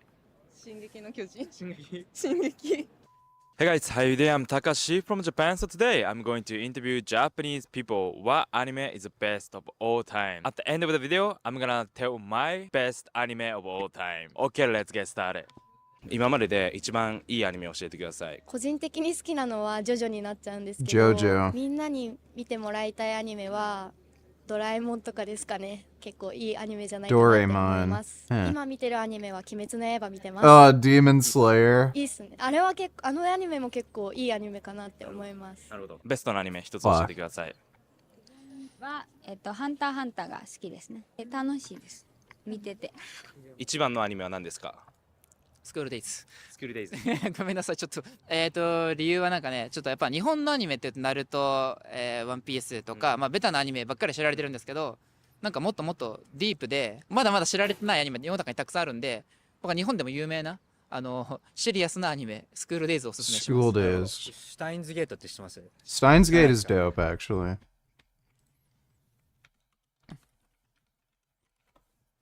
Have I ever seen School Days? No, I don't think I have. I'll take a look at that. 下着は面白いちょよね。っと難しいんですけど、面白い面白い。なんで多分アニメ興味ない外国人からするとなんかアニメって子供向けみたいなイメージあると思うんですけど、シュタインズゲートは結構ちょっと複雑でめちゃくちゃエキサイティングな内容なんですよね。そのタイムスリップとか関係してて、なんでそうですね、アニメ興味ない大人の人でも楽しめるんじゃないかなと。じゃあ僕にとってはそれはいいアニメかもしれないです。ベストアニメ一つ教えてください。ベストアニメ。進撃の巨人。進撃。ちょっとグロさはあるんですけど、平和をなんかちゃんと伝えようとしてる。多分4週くらい見てて、あの長さを。すごいっしょ。すごいんだよ。じゃあ他の新しいアニメを見るよりもう一回進撃の巨人見たいっていう。でも新しいのも、今呪術廻戦も見てるし、新しいのも見つつ、 I gotta watch Jujutsu Kaisen. Apparently it's 一段 good. 落したらまた見てみるかみたいな。なるほど。なるほど。なるほど。ドラゴンボール。ドラゴンボール。意外。わかんないでも漫画。魔人ブーが可愛い。 Surprised I found a girl who's into 一番 Dragon Ball. ベストのアニメ一つだけ教えてください。ワンピース。ワンピース。なんかまあ物語すごい長いんですけど今も続いてるし、でも内容がすごい面白いし、なんかいろいろなんか伏線があるらしくって、なんか私もあんまりさらっと見てただけなんでそんなに深くなんか深掘りしてなかったんですけど、すっごいいろんな人がいろんな考察をしてて、こういう場面は実はこういうことだったんじゃないかみたいな、そういうなんか面白さ。ベストのアニメ一つだけ教えてください。一つ。自分は宇宙兄弟ですかね。唯一見たのがそれで、やっぱりその NASA に入るためにどうやって自分が頑張って成功させるか、どうやって入るか、そこの気持ちやっぱ幼い頃に見ることによって自分のなんか成長につながったなと思いました。一番教えてください。あと自分も宇宙兄弟好きですけど、でも最近見たのはやっぱキングダムが好きです。やっぱその、主人公は別にその才能を持ってるわけじゃないけど、でも自分の努力で強くなって、でそれがいつかは他の人を支えるっていう大きいことを成し遂げてるっていうところにすごい自分は感動しました。今までで一番のアニメを教えてください。サザエさんです。サザエさん。毎週同じ時間帯にやっていて。No, Candace gave a softball interview to Finkelstein, who notoriously lies about history and believes in crazy conspiracies about Israel. He's one of the most prominent online advocates for Palestine. He's Ben Shapiro for Palestine, and Destiny debates him soon. Okay. Well, Candace Owens is full of shit and a lying retard, so not surprising she'd interview somebody like that. Thanks for the donation though, Darth Putin. Appreciate it. Oh, man. My back. Oh, my back kind of hurts.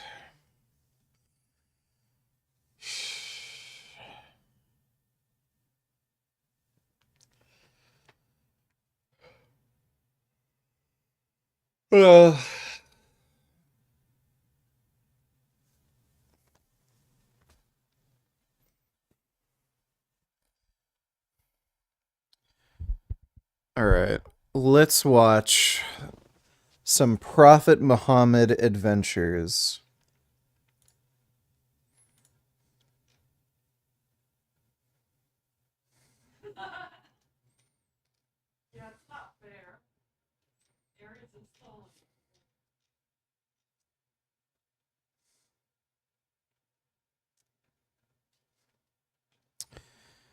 Prophet Muhammad Islamic love triangle.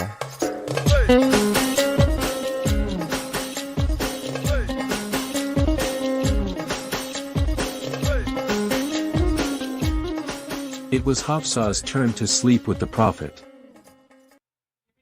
Her maid Maria Kubtia was also in her room when Prophet walked in. Maria was a gift from the king of Alexandria for Prophet Muhammad.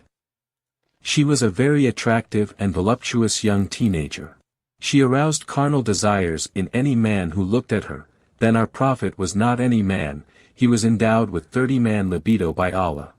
Bukhari, Volume 1, Book 5, number 268, narrated Qatada, Prophet was given the sexual strength of 30 men. Jesus. Hafsa, your dad is looking for you in his house. It's so baffling that being, like, lecherous was seen as a good thing? Like, it's so weird. They worship, like, this lecherous fucking degenerate shithead. And, like, they speak of it as if it's, you know, something endearing. Rasulullah, I'll come to him. To be alone with Maria, Prophet sent Hafsa to her dad's house with a phony excuse that Umar wanted to see her.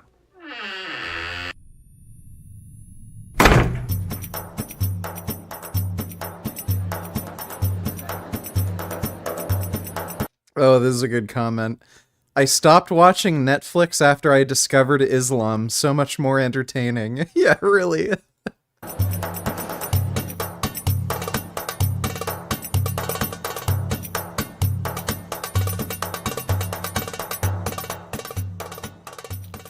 Mom, where is Dad? He has gone to the Al-Manasi field near Bakia to defecate. Why doesn't he go to the field behind our house? Because it is a sunnah to relieve yourself at the place where Prophet relieves himself. I will wait for him. It may be a long wait. He hides there afterwards to spy on Prophet's wives. Spy on Prophet's wives, what for? To make sure they are veiled according to Quran, Surah Al-Azab, verse 59, when they come to relieve. Whoa. Oh my God. So, the Prophet Muhammad's wife's dad literally hides in the bushes and watches women defecate. Holy fuck. What is, like, why is everyone a fucking pervert? Leave themselves. As you know, this verse was sent by Allah This at is your dad's insane. request. Shahi Bukhari, Volume 8, Book 74, number 257. Narrated Aisha, Umar bin Oh my Al-Khattab God. used to say to Allah's apostle, "Let your wives be veiled." But he did not do so. The wives of the Prophet used to go out to answer the call of nature at night only at Al-Manasi. Once Sauda, the daughter of Zameh, went out and she was a tall woman. Umar bin Al-Khattab saw her while she was defecating in a group, and said, I've recognized you, O Sauda. Cover yourself better, it's Allah's order. Ah, Umar, what are you doing here? Are you watching me? Astaghfirullah, what's wrong with you? How disgusting. Shahi Bukhari, Volume 1, Book 8, number 395. Narrated Umar bin Al-Khattab. Allah agreed with me on 3 things and revealed verses. One of them was the verse of the veiling of the women. Well, I can't wait that long. It is my turn with Oh my Prophet. God. He must be in bed waiting for me.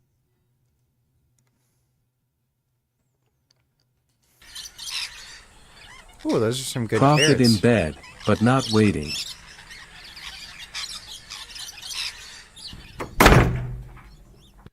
Where is Rasulullah?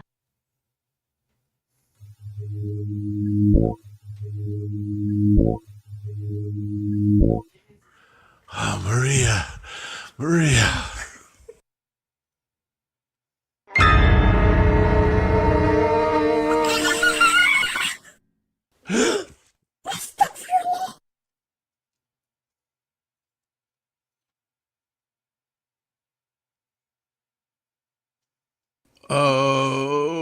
Hafsa, how is your dad?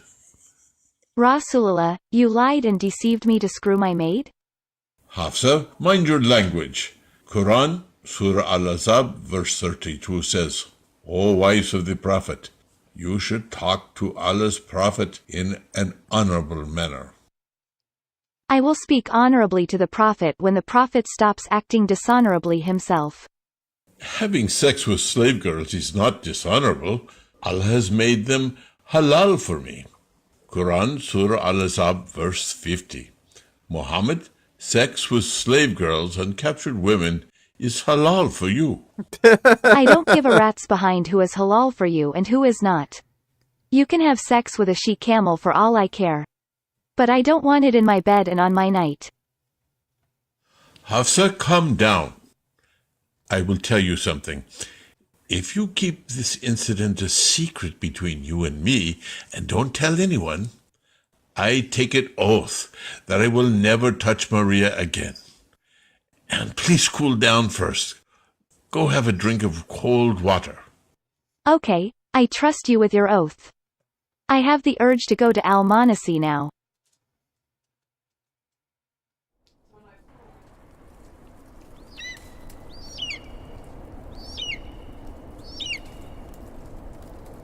The revelation of Quran, Surah At-Tarim, verse 1 and 2. Hafsa returned after a short while and found her husband again in bed with Maria. Yeah, of course. Rasulullah, you have a short memory.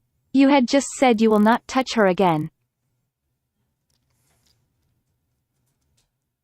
Yes, I did, but Allah revealed Quran, Surah At-Tarim, verse 1. After you left, it says, Muhammad, why do you forbid yourself what Allah has made lawful to you, just to please your wife? What about the oath you took? Allah dissolved my oath by Quran, Surah At-Tarim, verse 2, which says, Allah has ordained for you the dissolution of your oath, and Allah is your Mawla. This guy is such a lying, bullshitter. How does anybody take this seriously?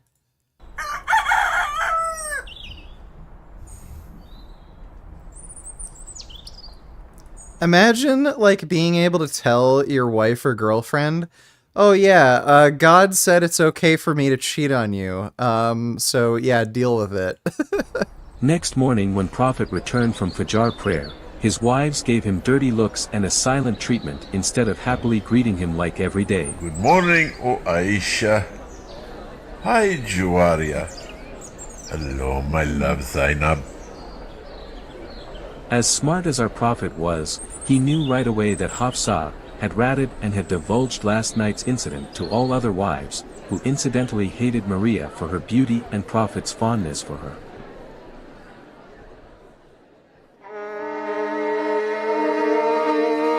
When I told you to keep last night's incident with Maria a secret to yourself, I trusted you. Why did you spread it? Who informed you that I spread it? Allah informed me. Quran, Surah At-Tarim, verse 3. The Prophet had trusted one of his wives with a certain incident. Then she spread it, and Allah let him know about it. He then told his wife. She asked him, who informed you of this? He said, I was informed by Allah, all-knowing, all-aware. Hafsa started trembling with fear. She had no idea Allah spied for the Prophet, and tattletaled to him his wives' private talks and gossips. Angry Prophet then gathered all his resentful wives, and conveyed the following chilling message from Allah to them, which had just arrived. Quran, Surah At-Tarim, verse 5. If Muhammad divorced you all, Allah will give him in exchange wives better than you, who are submissive and devout. That message was a death sentence to the scared wives. A divorce meant starving to death, since no body was allowed to marry Prophet's wife according to an earlier verse. Quran, Surah At-Tarim, verses 10 and 11. On one hand, wives of Allah's prophets, Noah and Lut, misbehaved with their husbands, and they were put in hellfire. On the other hand, wife of the Kafir Pharaoh was well behaved, and she was awarded paradise. All the wives started wailing. Starving to death was one thing, burning in hellfire forever was something else.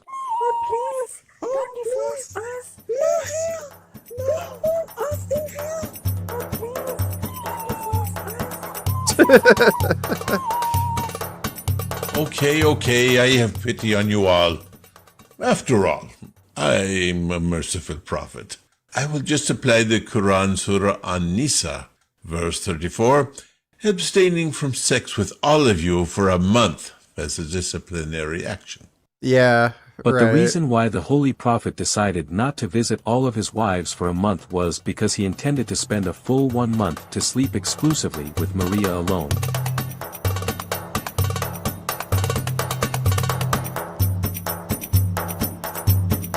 I think this is like the ultimate red pill fucking power move. Holy shit. What a scumbag.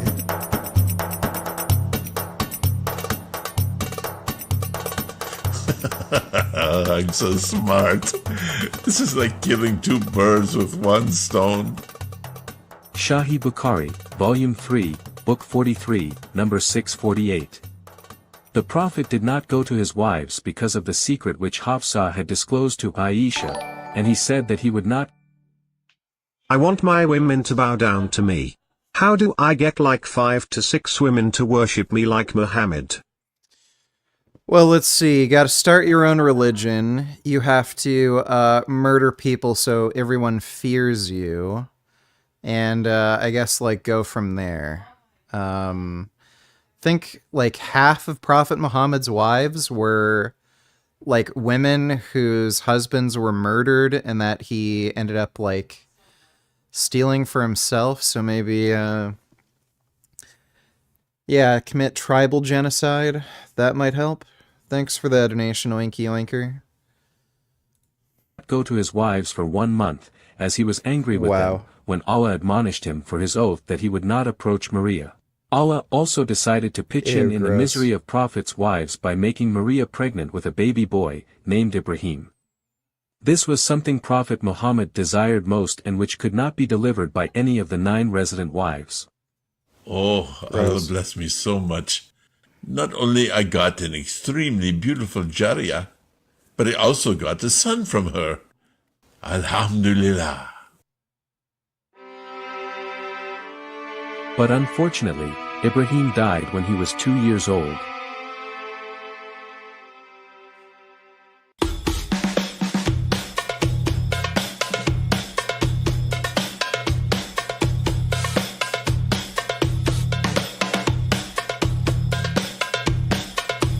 Jesus Christ.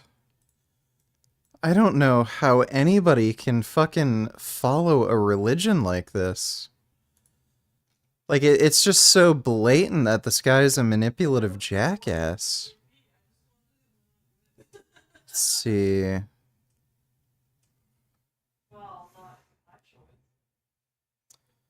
Prophet Muhammad and Zainab and Zayed, Islamic love triangle.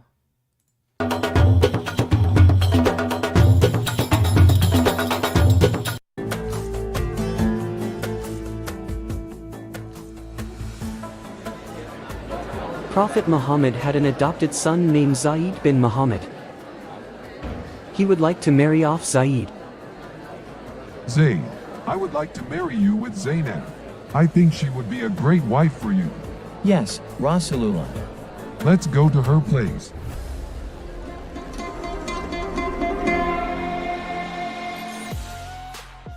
Zainab, I want you to marry Zaid.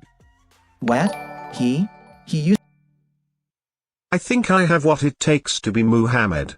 I will have a bunch of hairy arm, big titty fat ass women to make me lick their toes. I will only share my offspring with 5 to 6 loyal and beautiful hairy women. And I will be their pay pigs. Then my kids will compete.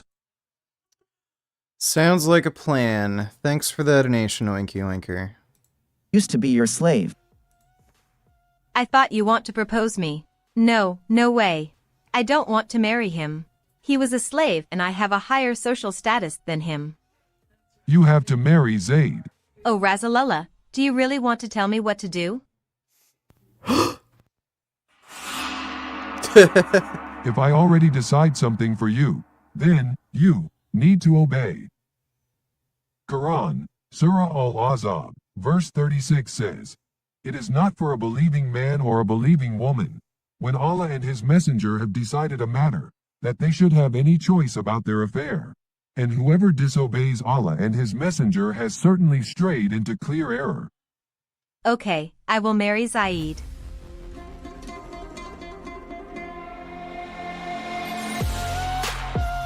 Then, Prophet Muhammad held a wedding ceremony for Zaid and Zainab.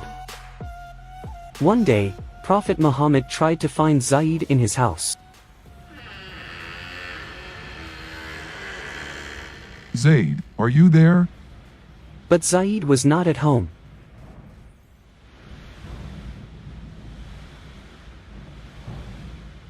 As the wind blew the curtain aside, Prophet Muhammad saw Jesus. Zainab naked in her chamber. Oh, yeah. Of course. Mashallah. Oh, Razalullah.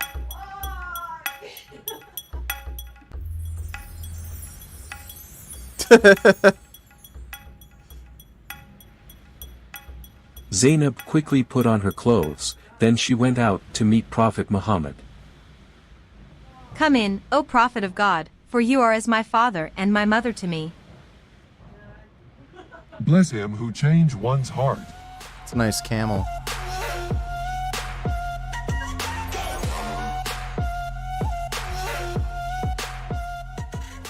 History of Tabari, Volume 8, explained that Prophet Muhammad saw his daughter-in-law naked.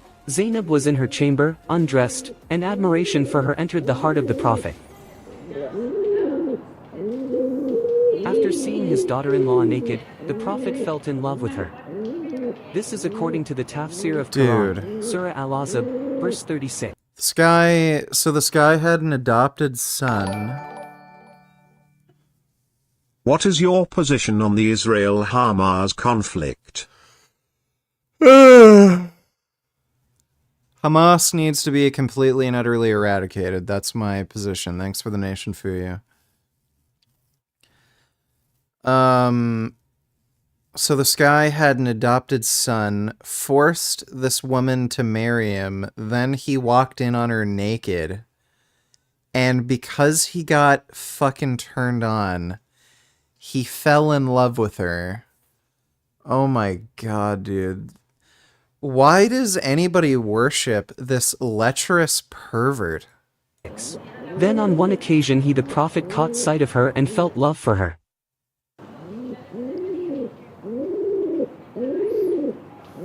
When Zaid came home, Zainab told him about Prophet Muhammad's visit. Your dad came here when you were out. He met me instead. Oh, and then, what happened? Nothing happened. After finding out you were not here, he left. Is that it? Oh, before he left, he said, "Bless him who changed one's heart." What does it mean? I don't know. Having lived with Prophet Muhammad since childhood, Zaid certainly knew very well his father's character and personality.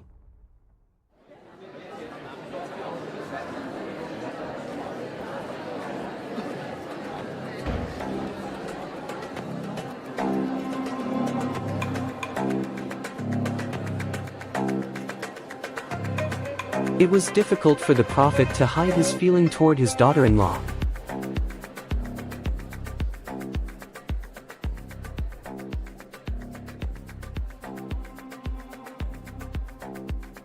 When Zaid found out about what was going on, he disliked how his adopted father felt about his wife. Look at them. I can tell there's something going on between them. It's obvious, JM August donated $3. Let me take a look. And now I'll be performing one of my favorite songs of all times. A 1, a 2, a 3. Everything is awesome. Everything is cool when you're part of a team. Everything is awesome when you're living in a dream. When you're living in a dream.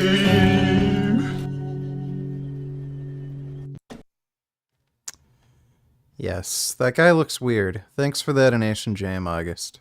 Isn't it? How outrageous. Things got worse for Zaid when Allah punished him whenever he wanted to approach his wife.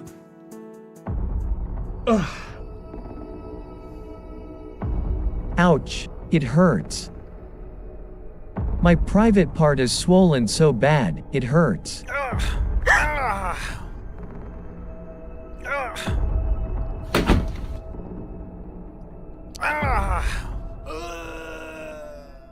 Whenever I tried to approach my wife, my private part was swollen.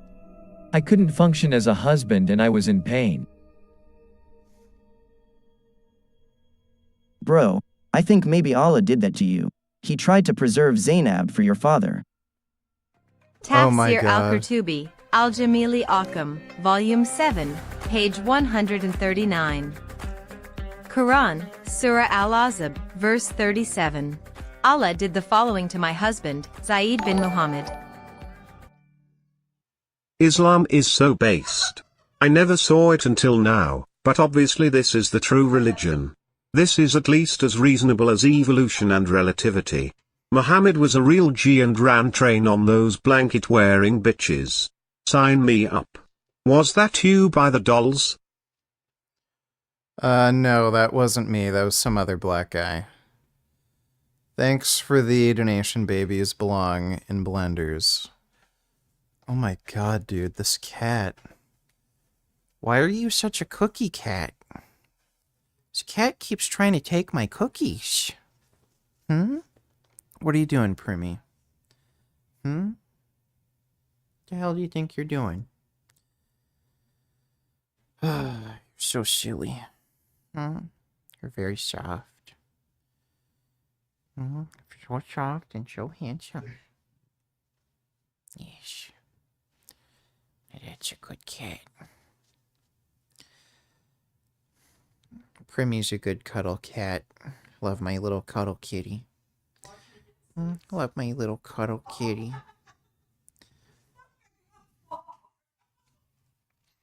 It's so nice cuddling with a cat.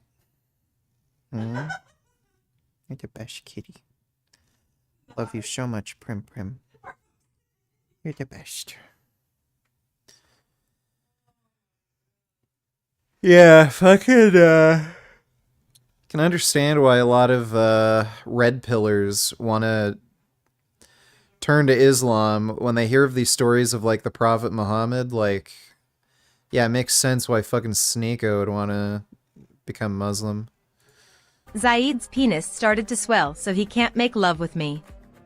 Zaid decided to meet his adopted father, Muhammad. Rasulullah, perhaps Zainab has excited your admiration, so I will leave her. What is wrong? Has anything on her part disquieted you? No, by God, nothing she has done has disquieted me. Keep your wife to yourself. Don't separate from her. And fear Allah. But actually, Muhammad hid his desire toward Zainab. Oh, I can't forget how she looked in her room that day. I'm afraid people will start to notice this. Oh, wait. Allah sent a message to me. Quran, Surah Al-Azab, verse 37. And remember, O Muhammad, when you said to the one on whom Allah bestowed favor and you bestowed favor, keep your wife and fear Allah, while you concealed within yourself that which Allah is to disclose. No need for me to conceal my feeling, since Allah will disclose it anyway. Since then, Muhammad did not stop Zaid anymore.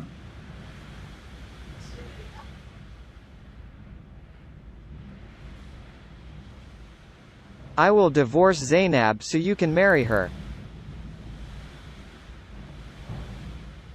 As you wish. A decent man would certainly feel very humiliated by such an inappropriate offer. But it seems that the Prophet had his own moral standards. People start talking about Muhammad's plan to marry Zainab. How come he could marry his daughter-in-law? In the Quran, Surah Al-Ahzab, verse 36, Allah forced Zainab to marry Zayd. But just one verse later, Allah married Muhammad to Zainab. Why is Allah more concerned with fulfilling the Prophet's sexual desires than anything else? Allah allows me to marry Zainab, since Zayd wasn't my real son. So when Zayd had no longer any need for her, we married her to you in order that there not be upon the believers any discomfort concerning the wives of their adopted sons when they no longer have need of them. And ever as the command of Allah accomplished. With Quran, Surah Al-Ahzab, verse 37, Muhammad banned adoption in Islam. We cannot adopt orphans anymore. How That on is earth God so would abolish the fucked. noble practice of adoption? To show that Zayd is not his real son and it is legal for Muhammad to marry his daughter-in-law. Wow, the excuse is worse than the offense. Who would like to follow the Prophet's moral example? Develop wrong desires for your son's wife? Aren't we all want to our sons to have Sakina, Mawadda, and Rama marriages? This is one of Rasulullah's many privileges. Not for you, but for the Prophet only. Tafsir al-Qurtubi, Quran, Surah al-Ahzab, verse 50. If Prophet Muhammad looks at a woman and desires her, then it is necessary for her husband to divorce her so that he can marry her. That is his right from God.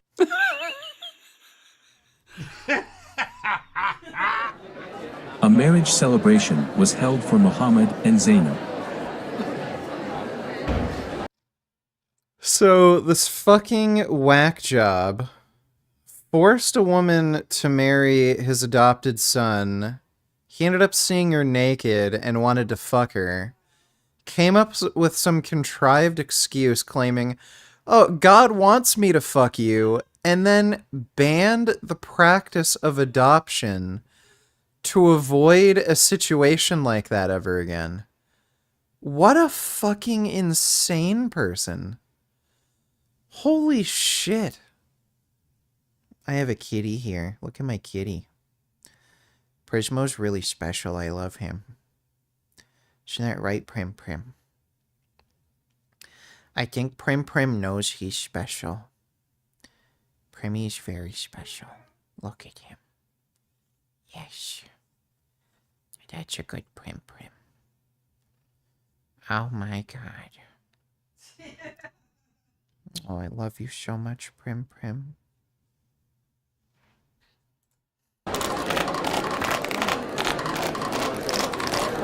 Oh, hey, look, it's Apostate Prophet.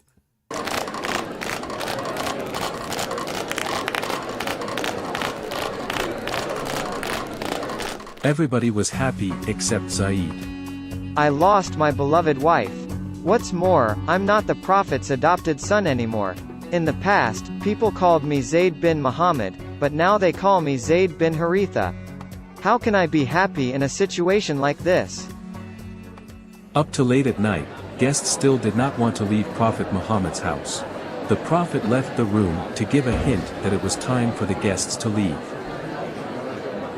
After a while, most people left Muhammad's house. But 3 people still remained. These people are still here. Why didn't they leave? Don't they know that we want to be alone? The Prophet showed displeasure with them. Look. He tried to show us that we should leave. Why not telling us directly? Maybe he needs Allah's help to get rid of his guests.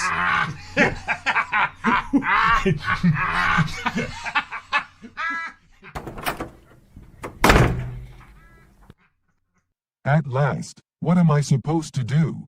Ask them to leave? People just have no manner. Here is the verse to get rid of guests who stay for too long in your house. Quran, Surah Al-Ahzab, verse 53. O you who believe, do not enter the homes of the Prophet, unless you are given permission to come for a meal, and do not wait for its preparation.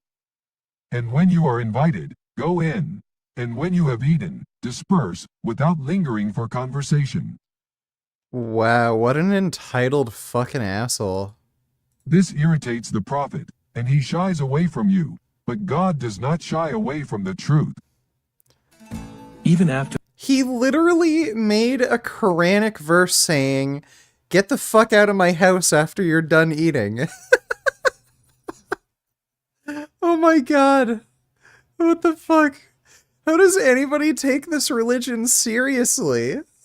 after the wedding, people continued to talk negatively about Muhammad's marriage to Zainab.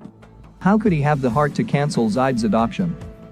That's right. Doesn't he remember in the past when he swore in front of the Kaaba to take Zaid as his own son? In our culture, once we adopt someone as a child, then that person becomes a member of our family for life. For life. Muhammad felt the need to stop people talking about the disgrace he had done to Zaid. I have to do something. Zayd led the Muslim army to attack Basra, take over Byzantine power there. Be the flag bearer. Yes, Rasulullah. Zaid led 3,000 Muslim soldiers to Basra. The other two commanders of the Muslim army were Jafar bin Abi Talib and Abdullah bin Rawaha. Is your private part still swollen? Just shut up. Zaid led his army from Medina to Basra, which was located in the Shem or Syria region. The Byzantine force intercepted them at a village called Muda.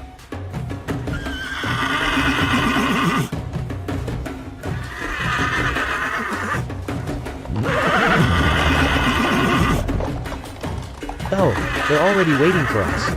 Retreat! Retreat!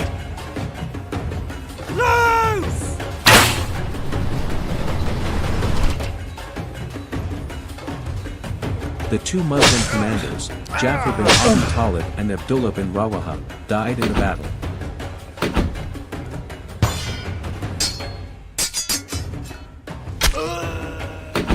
In the past, by Muhammad's order, Zayd used to attack and rob Quraysh merchants who were easy targets. This time, he dealt with a real powerful army.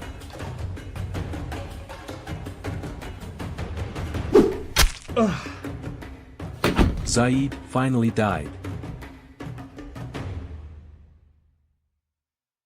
Conclusion.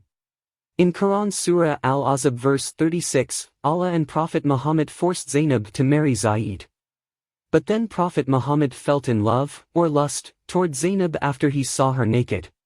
Zayd found out about this and he divorced Zainab so that Prophet Muhammad could marry her. Allah explained in Quran Surah Al-Ahzab verse 37 that the reason Prophet Muhammad married Zainab was to show that it was permissible for the Muslims to marry their adopted sons' ex-wives. Strangely, Allah then revealed Quran Surah Al-Ahzab verse 40 to forbid the adoption of children and to prohibit calling one's child other than his or her biological father. If that is the case, actually, the marriage between Prophet Muhammad and Zainab was unnecessary. After adoption is forbidden in Islam, Muslims would not have any adopted son, let alone his ex-wife. Why did Allah order Zainab to marry Zayd in Quran Surah Al-Ahzab verse 36 when he knew that in Quran Surah Al-Ahzab verse 37 Zainab had to marry Prophet Muhammad? Apparently, Allah is an all flip-flopping God. Some Muslims argue that adopted children all flip-flopping are not biological children so that the Prophet Muhammad may marry his adopted son's wife. This is a weak excuse because legally and ethically, he was still considered a son in a civilized world. Had not Muhammad sworn before the people of Quraysh, in front of the Kaaba, that Zayd had become his own son? Bear testimony, all ye that are present. Zayd is my son, I will be his heir, and he shall be mine.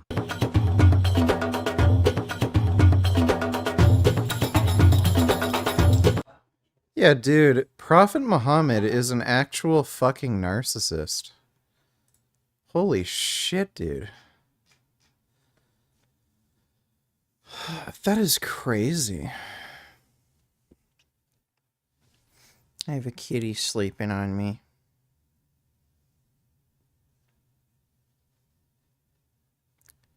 How are you doing, Prim Prim? You okay? Get my kitty. It's a special kitty. Gizmo is special.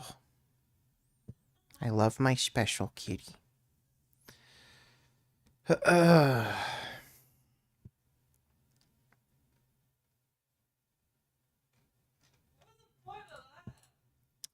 see.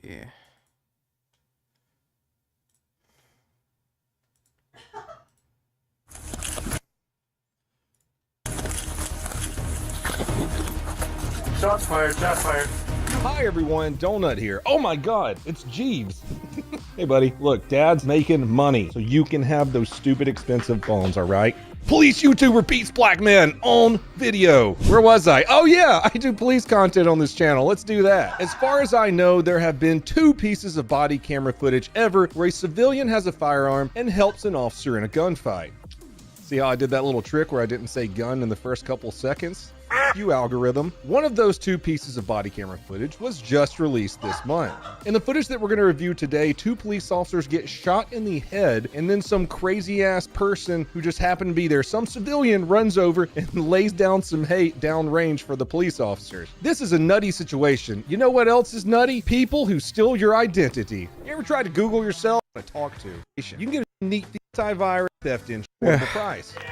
Control for you, and it's these amazing 1998. The good old days of downloading boobies off of LimeWire and then your parents finding the pictures of said boobies and you saying, no, a virus downloaded those boobies. I never could have done that. It was me. I downloaded all them boobies. Oh God, now my mom knows. At the first of this video, you heard me say there was only 2 that I could find where civilian takes up a gun and helps a police officer. One of those I did a couple of weeks ago. You might remember that one. It got, I think, almost 5 million views. Thank you, by the way. And it was called Cop Gives Bystander a Gun in Crazy Shootout. TLDR, a cop had gotten into a gunfight on the side of the interstate. A retired deputy runs up to help. The cop gives the retired deputy his backup gun, and they have a 2-on-1 gunfight in favor of the law. Get on the ground now! Hey! The bad guy in that situation. Do you guys see this kitty? Oh, he's so special. I love my kitty. Prismo's the best. You're the best little kitty. Oh, what you doing, Prim Prim? Prim Prim. You're not getting into that box. It's closed. Yeah, it's closed.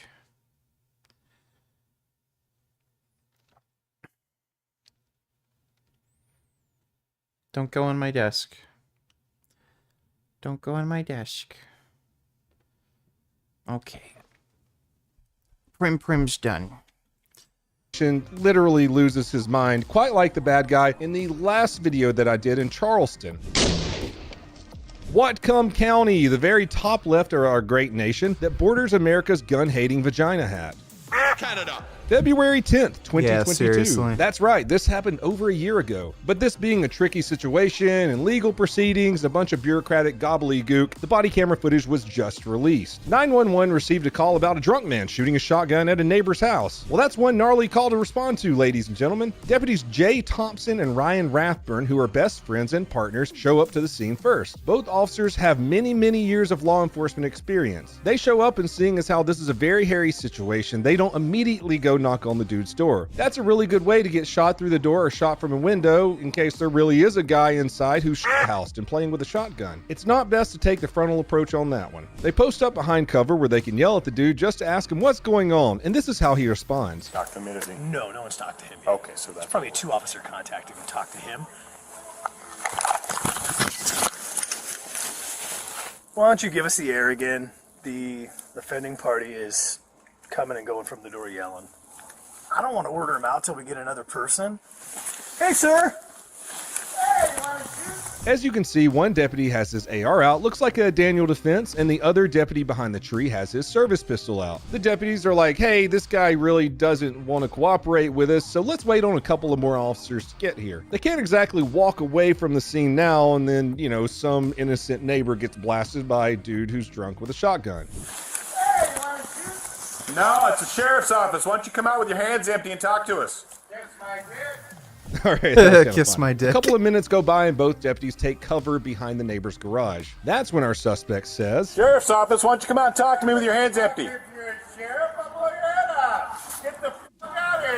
That's a credible threat towards law enforcement, which means they have probable cause, or PC, to make an arrest. They'll talk about that in a second, but again, they can't just go barreling down there because dude might have a shotgun. And it turns out that was a good idea not to barrel down there. Tell these people to put the goddamn smoke down, take a ride on the wild side. Hit it! Oh, he's fucking lit. Drop the gun! Sheriff! Dude, shotguns are so fucking deadly. Like, man, that must be just nerve-wracking. Knowing a guy could get you with a shotgun at any second. Office, drop the gun! Ow! Shots fired, shots fired.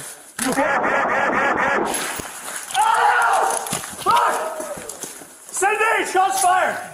Well, that happened quick as hell. Before I show any more of the video, Yeah, for damn. YouTube purposes, I gotta blur some of this. Head wounds bleed a lot. There's a lot of blood. YouTube doesn't like blood. Unless it's drinking the adrenochrome of babies. Anyways, if you want to see the completely unedited footage, you can go over to my Raw Police Footage channel called Donuts Raw Police Footage. That'll be in the comments and the description below. The deputy with the pistol gets shot in the face and retreats to the garage, so his partner with the rifle steps up and starts popping off at the suspect. While under fire, the suspect gets another shot off and shoots that deputy in the face. Well, how the hell are they still up and fighting after they got shot in the face, you might ask? Well, that's because this f***ing Cole was using birdshot. If you're unfamiliar with different shotgun Ooh. loads, this is a slug, basically a big bullet. This is buckshot. I guess they're kind of lucky that they didn't get shot with buckshot, but holy fuck, getting sprayed with birdshot pellets in the face must fucking hurt. Basically a couple of marble-sized ball bearings. And this is birdshot, a bunch of BBs that move really fast. As you can see in the aftermath of the deputy who was shot first, Deputy Thompson, it's not something that would be very fun to be hit in the face with. Yeah, no The two shit. deputies do as much as they can to stay in the fight though and try to hold a good angle so the guy can't rush them. Some awesome-ass neighbor who was there with the deputies, I guess he was behind them, runs up and unloads on the suspect with what looks like a 1911. I'm guessing because it was 8 shots. I'm hit! 7-4 walking. Give me the air. Shots fired. We have 2 officers hit in the head. I don't have a whole lot. Jesus. Yeah! Yeah, I need egg, but we need replacements. Yes! In the head! We're both hit. In the head! 4 officers in the head! They're really fucking lucky to be alive. Holy shit. They got shot in the head. And the only reason they're alive is because he used birdshot pellets. Some vision in my left eye. Okay. This way around and then back. We gotta go back? Yeah, to my rig. My rig's down there. The exit? No, my car's right here. I can drive. Yeah, but we gotta get into the fucking car. The deputies make their way back to the road so they can try and get into one of their patrol vehicles and head to the hospital. They rotate out with more deputies while the neighbors with guns show up to help provide cover. Get in, Bone, get in. Back seat, get in. That's a nice neighborhood. Roll the window down. No more shots were fired and the suspect eventually surrendered to police. Walk it! On your face! Get on your face! Get on your face! Get on your face! Hands out! You guys are really making a big scene out of nothing. Keep your taser on him. Kill me. I'm coming up to the cup. Holy shit, all you guys are here for me? I Can I have some shoes? This is real. Let's go. What's your Wow, name? this is really What's your cool. name? You can shoot me if you want. Yeah, he's kind of a fucking idiot and just kept laughing about it and didn't think it was much of a big deal. They shot 2 cops in the face. They had a gunfight with police. So dumb was eventually charged with 2 counts of first-degree attempted murder, first-degree assault while armed with a firearm, second-degree assault while armed with a firearm, felony harassment, and 6 counts of reckless endangerment. He was held on a $5 million bond. And to top it all off, if he wasn't already spending the rest of his life in prison, the 2 deputies are suing him in civil court for everything he has. We're not just here to put on a badge and go to work and be, you know, Jesus, you're guy the lost an backstop eye. for your gunfire. We're not here to be your victim. We're not going to continue to be, and we're going to hold you accountable. Get nerd. Good news is, though, both deputies returned to the line of duty 350 days after they got shot. Deputy Rathburn had to have 6 surgeries and nearly lost his left eye, but regained partial vision. Deputy Thomas suffered Oh, that's good. Suffered a traumatic brain injury and is undergoing therapy for PTSD. What do you think about this situation? How do you think the deputies handled this situation? Could anything have been done better? Do you think they handled it to the best of their ability after being shot in the face by some kid? Let me know in the comments below if you want. Dude, that is wild. Holy hell. Hello, Hey. it's me, Gay. Hey, what's up, gay? Hello. Hams. I'm just tired. Me too, I didn't sleep much. Yeah, I'm like streaming and shit. Oh my god. I don't know what the hell just happened there. Oh, there we go. Let me go up your ass. No. Let me go up your ass.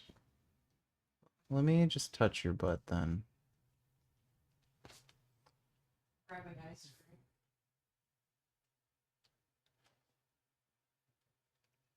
Come back with your butt. You know, they have ice cream over at Viet Chain. It's fucking amazing. Yeah. What kind of ice cream? It's coconut purple sweet potato. I don't like coconut, but... No, it's good. It doesn't taste like But coconut. if it's from theirs, like, do they home make it? Yeah. Oh, then it's probably good. Give me your butt. Your mom.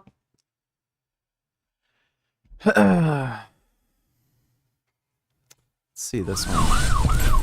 Yeah, this is the last one he was talking about. Get on the ground! Get on the ground! Get on the ground! Get on the ground now! Hi everyone, Donut here. Today we're going to be breaking down a gun battle between Oregon State Police and some dirtbag who just woke up one morning and chose violence. The unfortunate thing for said dirtbag is that this motherfucker woke up and chose violence against the wrong state trooper. We got a couple of body camera angles, we got a huge gunfight between the two people, state troopers got some really good reloads, and in the end, the bad guy lost. Let me go ahead and thank you. Thoughts on Israel and Palestine? Hamas bad, Israel good. Those are my basic thoughts. Thanks for that donation, Fuyu. You guys one more time for watching my stupid ads. Because of that, I've been able to give tens of thousands of dollars to police charities the past year. With that being said, our sponsor for this video is MyBookie. Let's do this shooting. Monday, April 10th, 2023, about 8:42 a.m. in the morning. It's the morning, so a bunch of people are commuting to work up on the I-5 when suddenly they see a man standing in the middle of the road with a gun. The trooper doesn't see this man yet, though. Oregon State Police Trooper Andrew Tuttle was on duty and driving up I-5. He sees a semi-truck stopped in the middle of the road and was like, hey, I gotta go help that driver. So he calls it in. He says, hey, I'm gonna go help this dude stalled in the middle of the road because I'm fucking awesome. He pulls up, but instead he sees a guy walking down the road with a gun. Not only did he have a gun in his hand, he was pointing it at other motorists. At one point, he even tried to open another motorist door and carjack them. The trooper puckered up a little bit, but he was like, hey, I gotta protect and serve.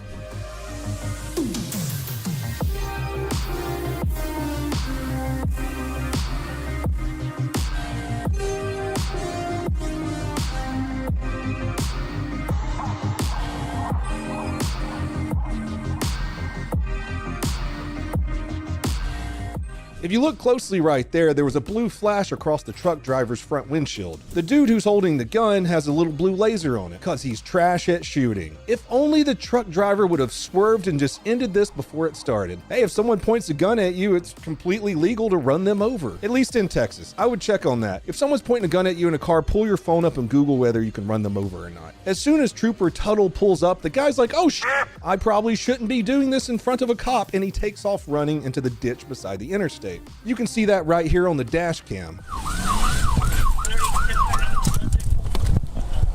Get on the ground! Get on the ground! Get on the ground! Get on the ground now! Get on the ground! We're gonna go over to the body camera real quick, and you can see that the trooper automatically gets out and starts telling him to get on the ground. Get on the ground! Get on the ground! Get on the ground! Get on the ground now! Get on the ground! The guy's still got the gun in his hand and he's walking away saying something. I can't hear him. It sounds like he's saying shoot, or I don't really know. The trooper is very patient with him despite him having a gun in his hands and the trooper seeing him pointing the gun at cars. You guys ready for some pucker factor? In a split second, the guy swings around and starts shooting at the officer. The officer falls into the ditch and you can still hear the suspect shooting at him. It didn't seem like the officer fired so many shots right there, but if you look at the body camera footage, it looks like he mag dumped the guy. The officer does some pretty good reloading right there. He mag dumps the guy again, reloads and fires a couple of more shots, gets behind his car and starts calling in what's happening. You'll notice the officer said that he was hit by the suspect. Well, miraculously, he wasn't directly hit. He took a graze to his left arm. That guy really sucks at shooting. But he had a blue laser on it. Why didn't that work? If you look right here, there's another guy on the officer's left running towards him. Maybe not the best idea for someone to do, but that is a retired police officer and he's holding up his badge in his hand. That guy sees that the officer doesn't have backup yet, so he's going to help the officer.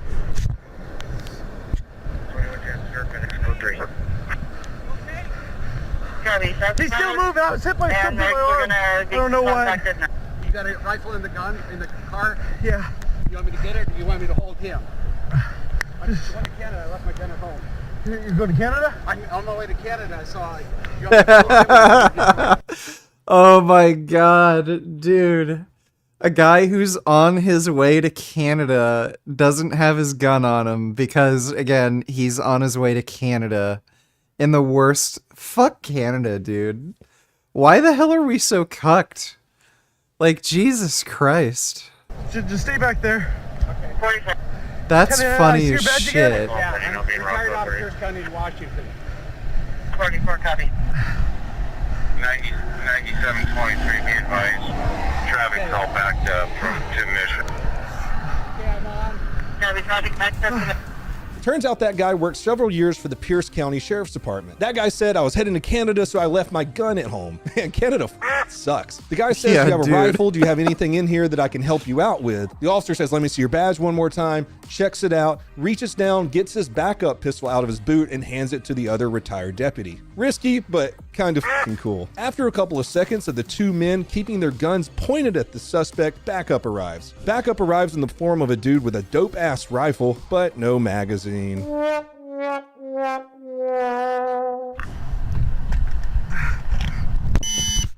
in the C lane. No, I'm not bleeding. I was hit by something.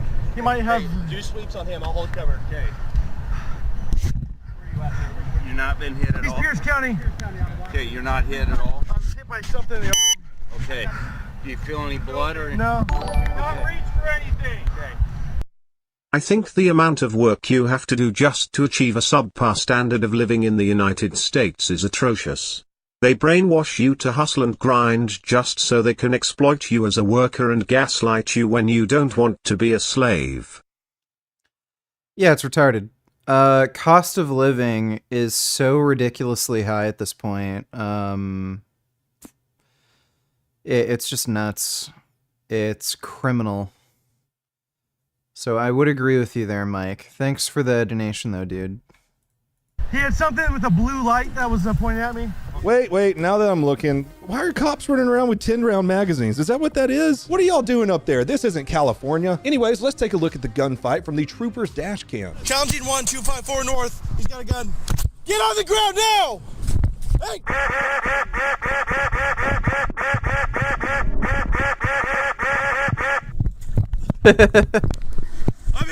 I'm hit! Throw it in!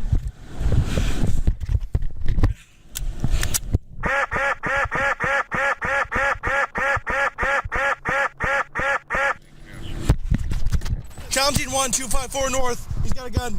Get on the ground now! Hey!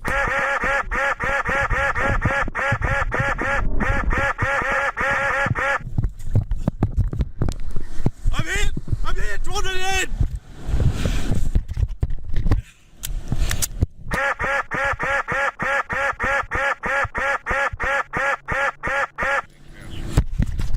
Holy shit, that first volley looks like something out of a movie. Yeah, wow. Right here you can see the blue laser pointing directly at the police officer. In his statements later on, he said the blue laser was in his eyes blinding him. It turns out the suspect had a couple of felonies under his belt, like unlawful possession of a firearm, robbery in the 2nd degree, evading a police officer, DUIs, assault in the 3rd degree, and assault in the 4th degree. He is not a nice person, and this was not a nice thing for him to do. The officer ended up being treated immediately on scene, and the suspect, he didn't make it. The suspect had been shot 6 times in his head, chest, and back. Well, everyone, that's all I have for you.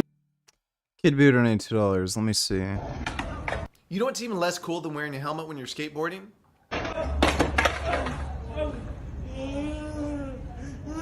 Suffering a traumatic brain injury.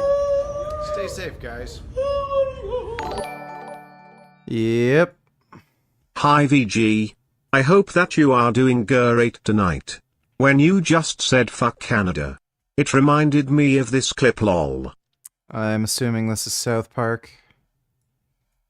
Yeah. Canada. Hey, fuck you, buddy. Fuck Canada. Hey, fuck you, buddy. Terrence and Phillip will not be released. Yeah. Thanks for the donation, Bend Over. Appreciate it. Yeah, I don't know what the deal is with fucking skateboarders, but they just don't want to wear helmets. So stupid. They get so fucked up because they don't wear helmets.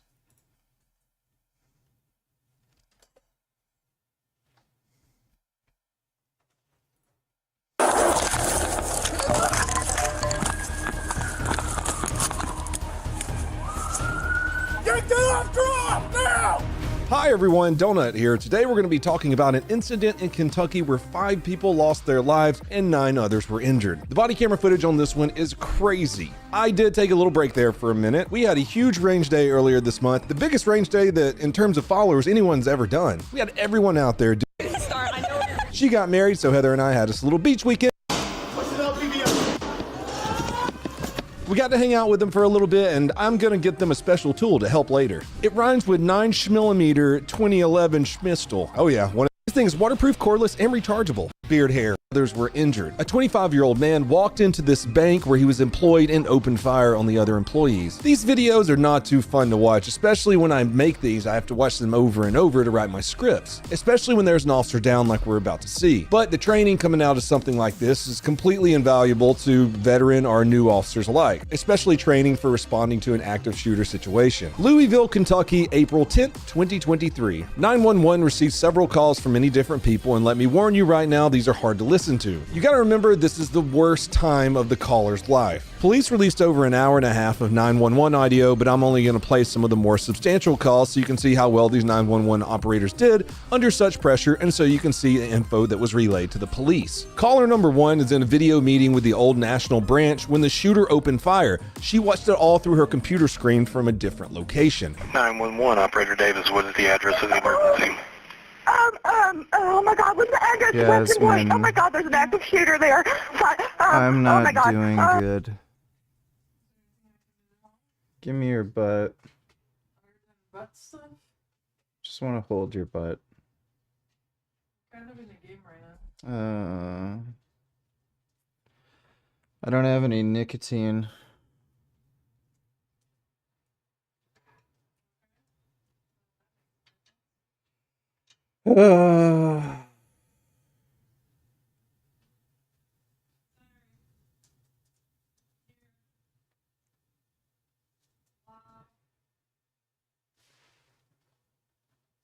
Hey, dog. Come here. Yes. You're a good dog. You're a good dog. Got a big dog snoot. Hmm? Yes. You're a nice dog. Hmm? You're a nice dog. Mm-hmm. Eh. You know you're a good dog? Hmm? No blame. No blame. Yes, you're a good dog. It's a good dog. Dog, dog, dog, dog, dog. Hmm? Dog, dog, dog, dog, dog. Don't blame, please.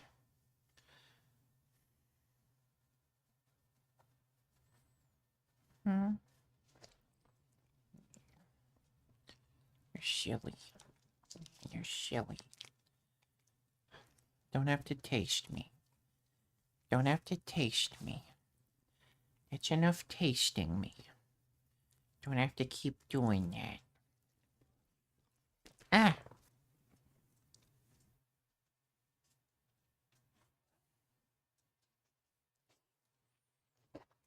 That's a good dog. Son Goku donated $2. This is a lot of weight for a guy his size. Let me see.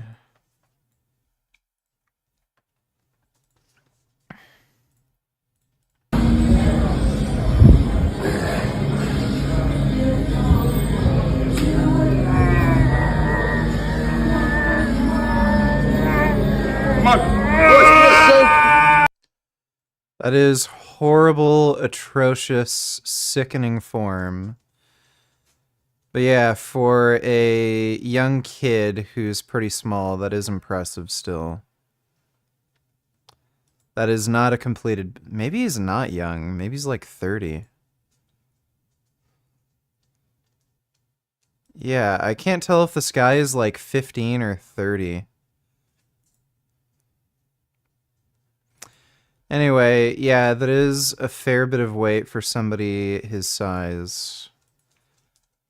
Thanks for the donation, though, Son Goku. What's it? I know the address to Preston Point. Oh my god, I just watched it. On a Ma'am? Ma'am? I'm sorry. Yes, I'm Okay, sorry. ma'am. Okay, hold on. Just let me. What's your name? Oh my god. Okay, where are you calling from? I'm calling from my branch at 9708 Brownsboro Road. Okay, what business are you with? Old National Bank. Okay, stay on the line with me here, please. Stay on the line. Okay, ma'am. What's your callback number? 5000 surveyed line. Oh my god. Okay, sorry. I know you're upset, but I've got. For me, in order to get information from you, I need to, because you're the only person calling this in to us. Okay, so 3033 East Main Street, what's the name of the business we're going to? It's Old National Bank. Okay, that's the business we're going to also? And how do you know you have an active shooter on the site? I just watched it. How'd you watch? You watched it on a Teams meeting? Yes, we were having a board meeting.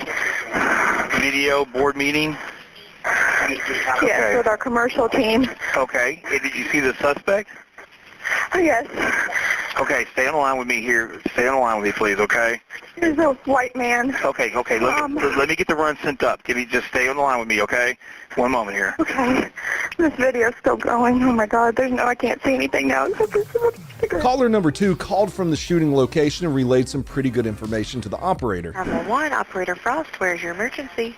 Hi, I'm at 333 East Main Street. We have an active shooter. 333 East Main Street? Yes, Louisville, Kentucky. We have an active shooter. Okay, yes ma'am. What's your name? Are they inside or outside? Inside. What's your phone number? 4. Has anybody been shot? Yes. How many people? I don't know. Probably 8 or 9. 8 or 9 people have been shot? Uh-huh. Are you with any of them? Yes, but I'm in a closet hiding.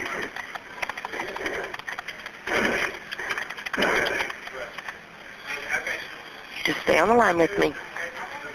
Can you see the person? Are you able to give me a description? I know who it is. He's probably 6 feet tall. He's a young male. How do you know the person? He works with us. What race is he? White. What color clothing is he wearing? I didn't see that. I think he has on like a light blue shirt and dark pants. Caller 3 was angry, and I can't blame him. 911, Operator Toby, where is your emergency? Let's see. Cute Gains and Retailers think you might like this. Let me take a look.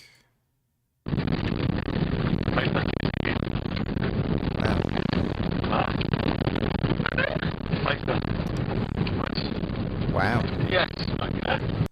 Ostriches are fast. Oh my god. Catch Ben! Catch Ben! Oh, fuck. Ben is coming for you! Go and catch Ben. in. That's funny.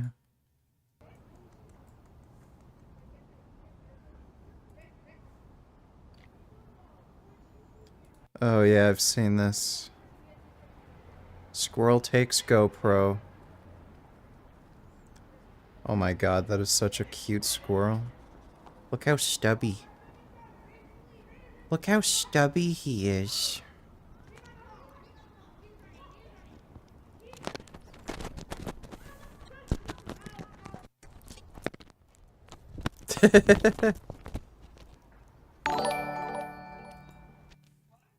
The police have been trying to intimidate me the past 2 days. Well, that sucks, Oink You Anchor. What the fuck are they even bothering you for? I've dealt with that bullshit myself. Thanks for the donation, dude. Mike donated $2. Thoughts on Ben Shapiro and Candace Owens beefing? Well, I'm surprised Ben Shapiro kept Candace Owens around as long as he did. I think he's trying to get her to quit so that he doesn't have to pay her severance. But I think he's going to fire her. Candace Owens is just being a fucking moron and making some, like, weird, you know, veiled anti-Semitic claims. But appreciate the donation, Mike. That's a good squirrel. Wow.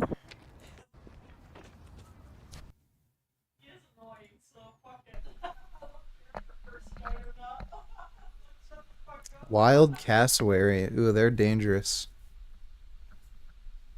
Yeah, you don't want to fuck with cassowaries.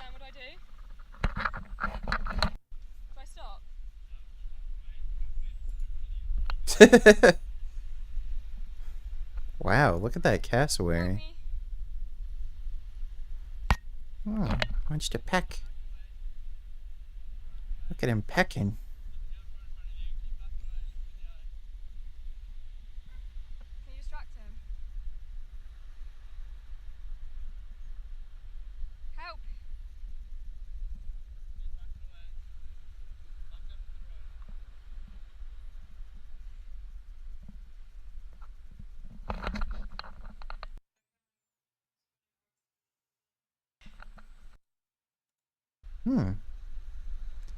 He's pecking. Look at him pecking. Not into the sea. Wow. That's an amazing dinosaur. Yeah, get that. That's better.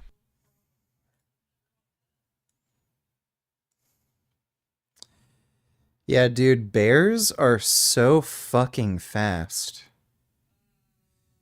You wouldn't think an animal that big and fat would be that quick, but they are so ridiculously fast, it's unreal. Look how fast that fucking thing's going.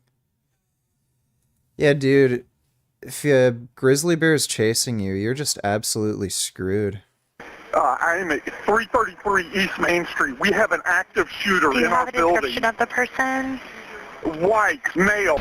Were Officer Corey Galloway and his trainee, Officer Nicholas Wilt. One thing that this incident and the incident that happened in Nashville have in common is that there were some absolute studs very, very close to the shooting. Active shooter training for police is go, go, go, go, go. You don't wait for backup, even if you're alone. You get in there and you try to stop the shooter as quick as you can. It's easier to say than to do, and these officers in this video fucking did. At 8:38, officers were dispatched to the bank. At 8:41, officers arrived on scene and heard gunshots. Then about 20 seconds later, as officers ran towards the bank, the suspect opened fire. The first body camera that we're going to take a look at is Officer Wilt. Officer Wilt had only been out of the police academy for 10 days. This was his 4th shift as a police officer.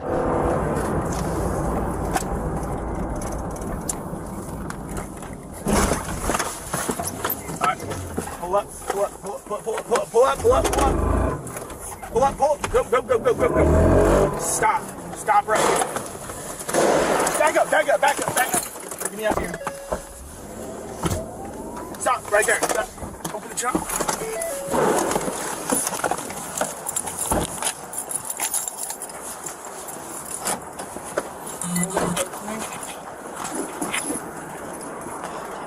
Holy shit. Some Call of Duty in real life. 113 Baker Rockton, we do have shots fired.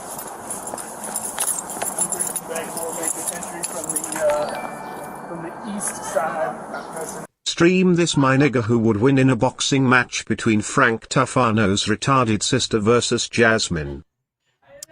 I think Jasmine, because she's bigger and stronger, and not retarded. Super Mario Bros. And now, the ultimate retro nostalgia throwback game. I present to the world Alex Jones's New World Order Wars. They're turning the friggin' frogs game. I'll eat your ass, you Nazi scum. Let's free the Patriots and defeat the globalist tech geeks. We are going to defeat the globalists very bigly. This game is mostly peaceful. Woo!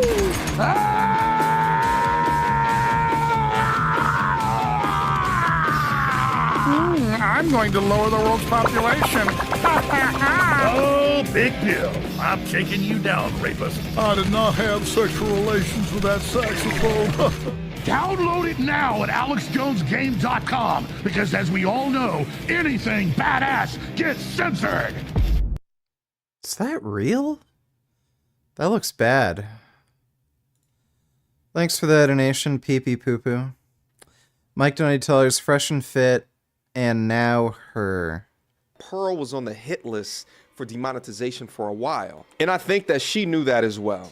Today I have Oh, that's Women funny. Shouldn't Vote t-shirt. These t-shirts are the best in the game. Super soft, amazing. You will never find a t-shirt like this in your life. And it's amazing because I go out and I'm on the streets and everyone comes up to me and just asks me where I bought this t-shirt. To do it. So what does this all have to do with Pearl losing monetization? So I want to show you guys a... Dude, is she gonna just quit now? Because, like, that's the only way she makes money online. Attention to this particular tweet from this person. The TikToker YouTuber Pearly Thing stopped my 15-year-old sister and her school friends on the street to ask them invasive questions about sex on her YouTube channel. She made several cut-down videos and has subjected them to abuse from the Red Pill community. By cut down, she's probably just referencing shorts, so you can tell this is not another YouTuber. She follows up, the parents of the girls reached out to Pearly Things to ask her to stop using the videos of their children, and she ignored them repeatedly and is refusing to take down the videos that have racked up millions of views. Would really appreciate if someone from @TeamYouTube can get these taken down. Pearl responds, this is false. This was a conversation about the A. There was even a sign in the video and participants could pick if they wanted to be a part of it or not. False accusations by women ruin men every day. This is what we were discussing in the... Well, what a hill to fucking die on. Seriously. Sex, while Pearl is alleging that the conversation was about abortion. So I actually went and found the video. It's right here. I'm not going to show the girls in the video, but you'll see here that she writes in the title, these girls were so clueless. You will also see that the girls were in the intro or the teaser of the video. So there seems to be some admission that these were girls and not women. So you'll see here as well that this video has over 860,000 views posted a year ago, which is around the same time better than 26-year-old chicks. What? You gotta ask yourself, at what point does your lust... And it says, listen to this. We're trying to contact... Dude, get fucked. Just Pearly Things is such a fucking piece of shit. Well, maybe that's it for her. I don't see her, you know, really making money any other way. She might move to Rumble or something stupid like that, but... Yeah, I guess that's it for the Just Pearly Things saga. Maybe she'll get a real fucking job or something, if she still can.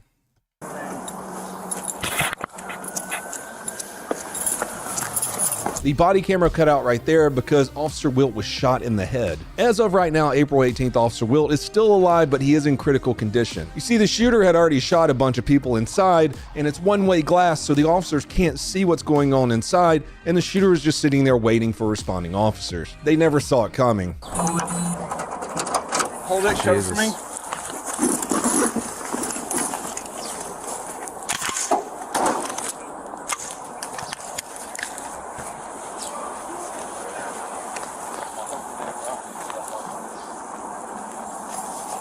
Baker, we're making entry from the east side at Preston and Main.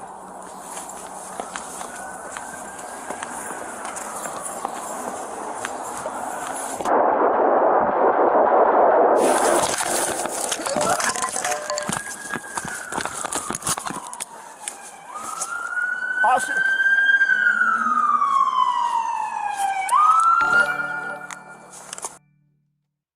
I'm training doing say one exercise of flat bench for a few sets then hitting incline or decline day after. Just got back into gym not doing normal chest back legs setup yet. Is there anything wrong with my approach? Feels good ATM. Heartburn suggestions?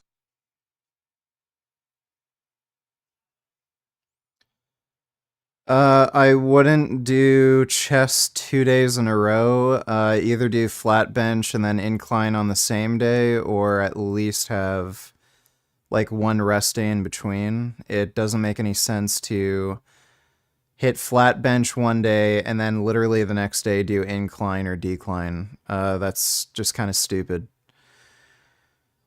So either do it the same day or just hit a different part of your chest on different days, but don't do it literally back to back. Have at least one rest day in between. Heartburn suggestions. There could be a billion different reasons for heartburn. So I don't know. Thanks for the donation though, Fizzy Rascal. Appreciate it.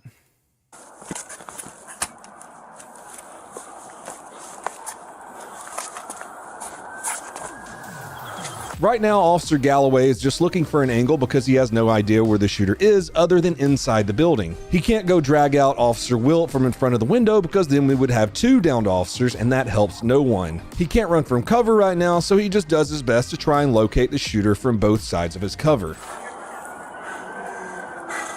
The shooter has an angle on that officer. We need to get up there. I don't know where he's at. The glass is blocking him. He's shooting straight through these windows, right towards the officer. We need to be able to plate somehow to be able to get there and pull him down from the stairs. You can see 2 more officers pull up on the right side over there, and Officer Galloway is communicating that he has to find some way to get Officer Wilt pulled to safety. It's difficult too because it's not like the officers can lay down cover fire so they can go grab Officer Wilt and drag him to safety. They might hit an innocent person in the building. Is that Blue talking? Yeah, Blue talking.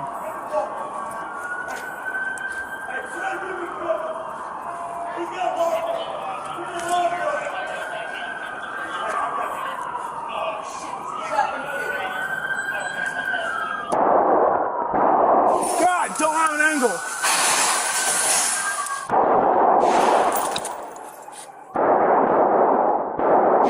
I think I got him down. I think he's down. Yank the left off now. Yank him down the stairs. You can hear the shooter open fire, and that's when Officer Galloway puts 3 well-placed shots right into them. I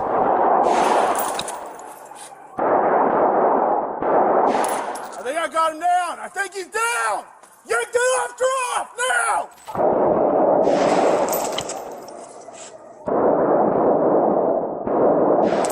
I think I got him down. I think he's down.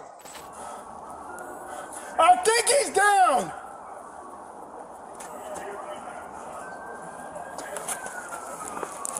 Move it. Yeah. Suspect down. Get the officer. Hey, he's fired from inside here. Huh? He was fired from inside here. I know. He's down. Get the officer.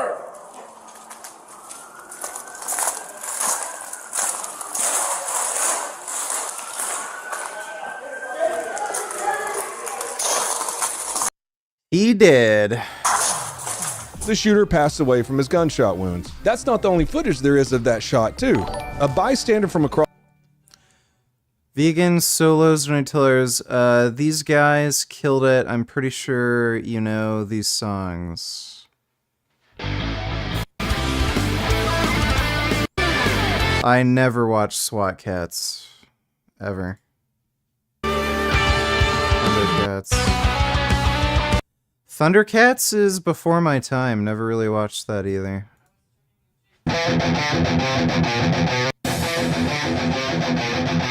Well, yeah, E1M1's awesome. You have to play the old Dooms one of these days. Well, if I find a good Doom, Brutal Doom mod, I'll play, Doom. I'd be down. Thanks for the donation, though, Vegan Solos. Speaking of mass shootings, why don't we take a break and play some Call of Duty?